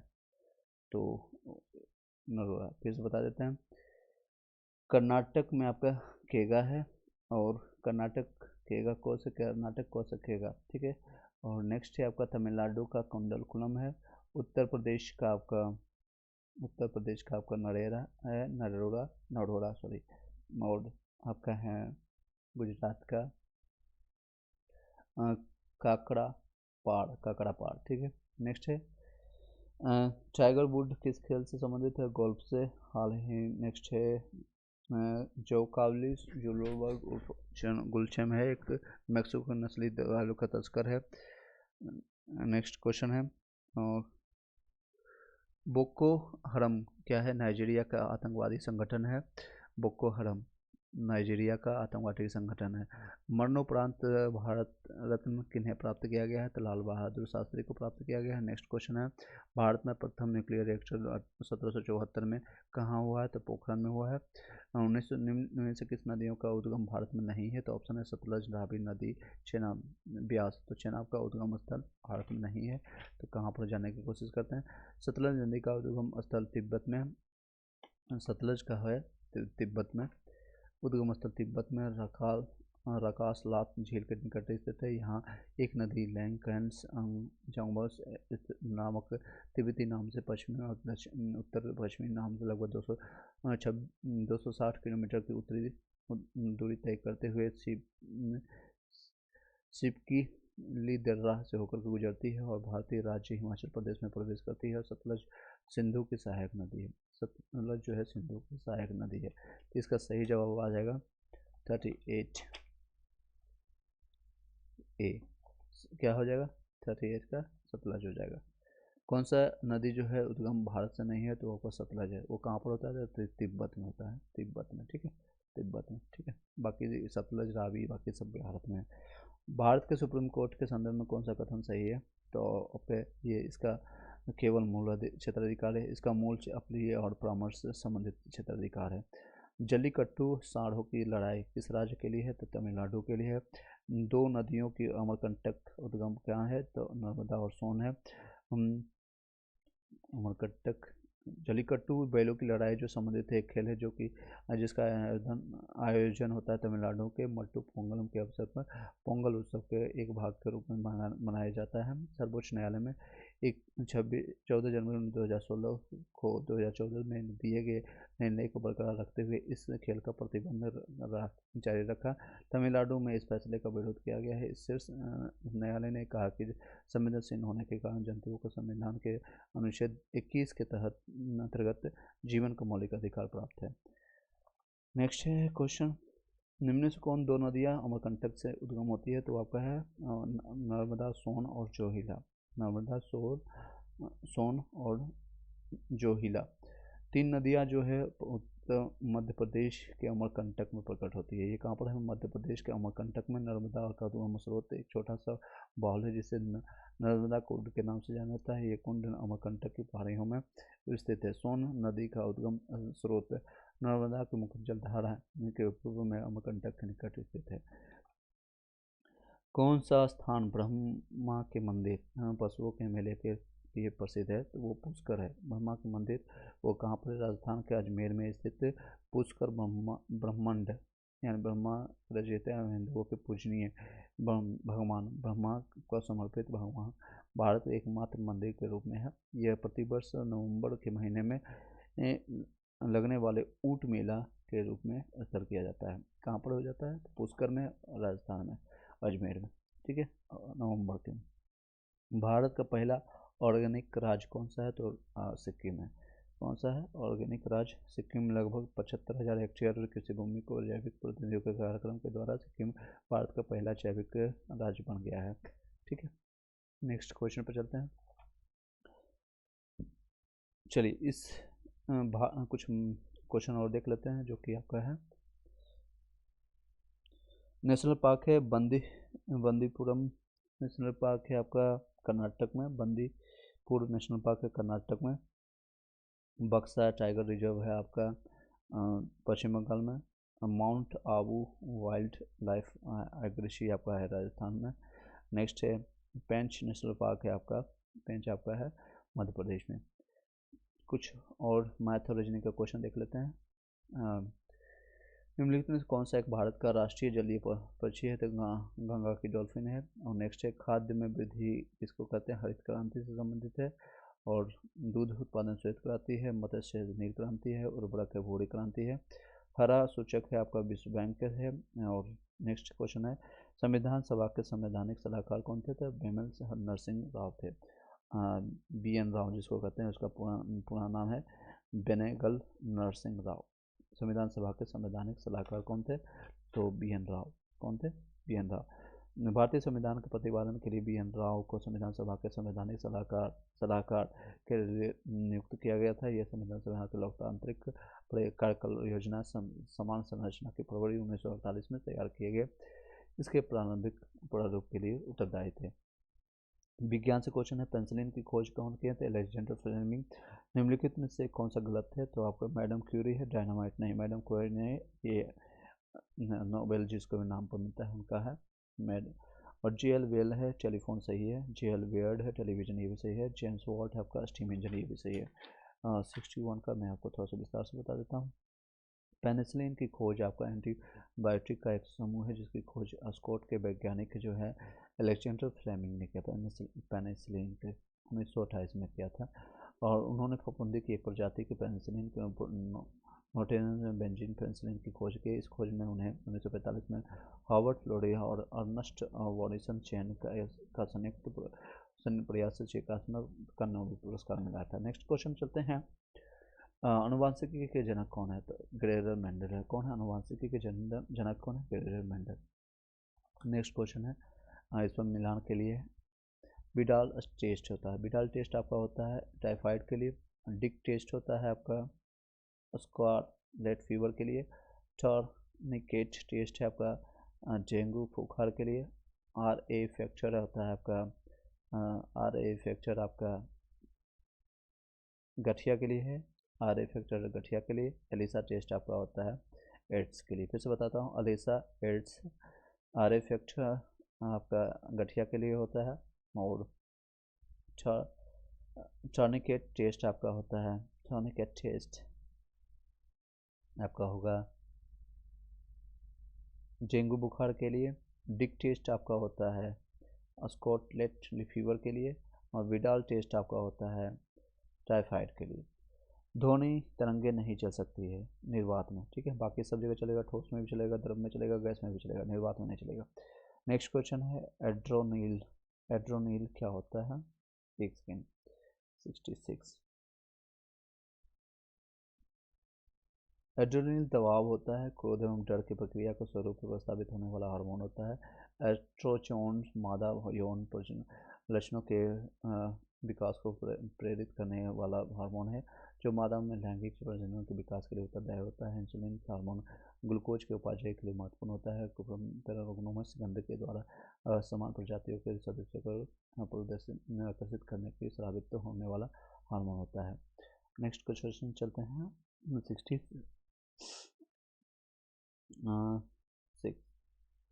66 एक सेकेंड। सी एड्रिनॉल होता है आपका यूज होता है गुस्सा डर के लिए। एड्रोनालिन होता है गुस्सा और डर के लिए। एस्ट्रोजन होता है आपका महिलाओं के लिए और इंसुलिन आपका यूज होता है ग्लूकोज के लिए, ग्लूकोज बनाने में काम होता है। इंसुलिन आपको पड़ता है ग्लूकोज जब शुगर की मात्रा कम हो जाती है। और फेरोमोन्स होता है साथ ही आकर्षित करने गंध ग्रहण शक्ति के माध्यम से होता है। फ्रोमोश एक कार्बन क्रेडिंग समतुल्य होता है 1000 किलोग्राम कार्बन डाइऑक्साइड के। 1000 किलोग्राम कार्बन डाइऑक्साइड कार्बन क्रेडिंग होता है। नेक्स्ट है, निम्न में से कौन सा तत्व सोलर सेल में उपयोग किया जाता है? सिलिकॉन किया जाता है सोलर सेल में, ठीक है। बाकी ऑप्शन है सीरियस है, एस्टेटोन है, वेनेडियम है, तो इसका सही जवाब होगा सिलिकॉन। इलेक्ट्रिक बल्ब में फिलामेंट बना होता है टंगस्टन का बना होता है, ठीक है। नेक्स्ट है, मीना माता व्याधि का मुख्य कारण होता है पारद विकासता होता है, पारद विषाक्तता होता है। कार की बैटरी में इस्तेमाल किया जाता है सल्फ्यूरिक एसिड। गाय की गर्भावधि कितने दिन की होती है? तो 274 से 280 दिन का। अम्लीय वर्षा जिनके द्वारा होने वाली पर्यावरण प्रदूषण के कारण होती है वो आपका नाइट्रस ऑक्साइड एवं सल्फर डाइऑक्साइड होता है। निम्नलिखित में से किसे जैविक खाद के रूप में प्रयोग किया जाता है? एलोजा के रूप में। गन पाउडर मिश्रण बनता है चारकोल और सल्फर डाइऑक्साइड और पोटेशियम नाइट्रेट का। हाल ही में आर्सेनिक औषधि का जिसके उपचार के लिए किया जाता है मुख्यतः उपयोग किया जाता है कैंसर के लिए। नेक्स्ट है, लोहा का शुद्धतम होता है पिटवार लोहा।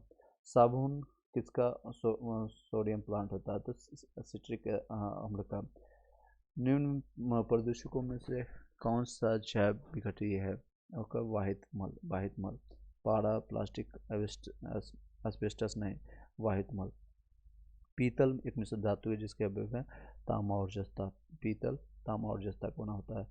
निम्न में से कौन सी गैस इनवर्ट्स गैस नहीं है? तो ऑप्शन है हीलियम, नियोन, फ्रियोन, जीनोन। तो जवाब होगा फ्रियोन। ओके।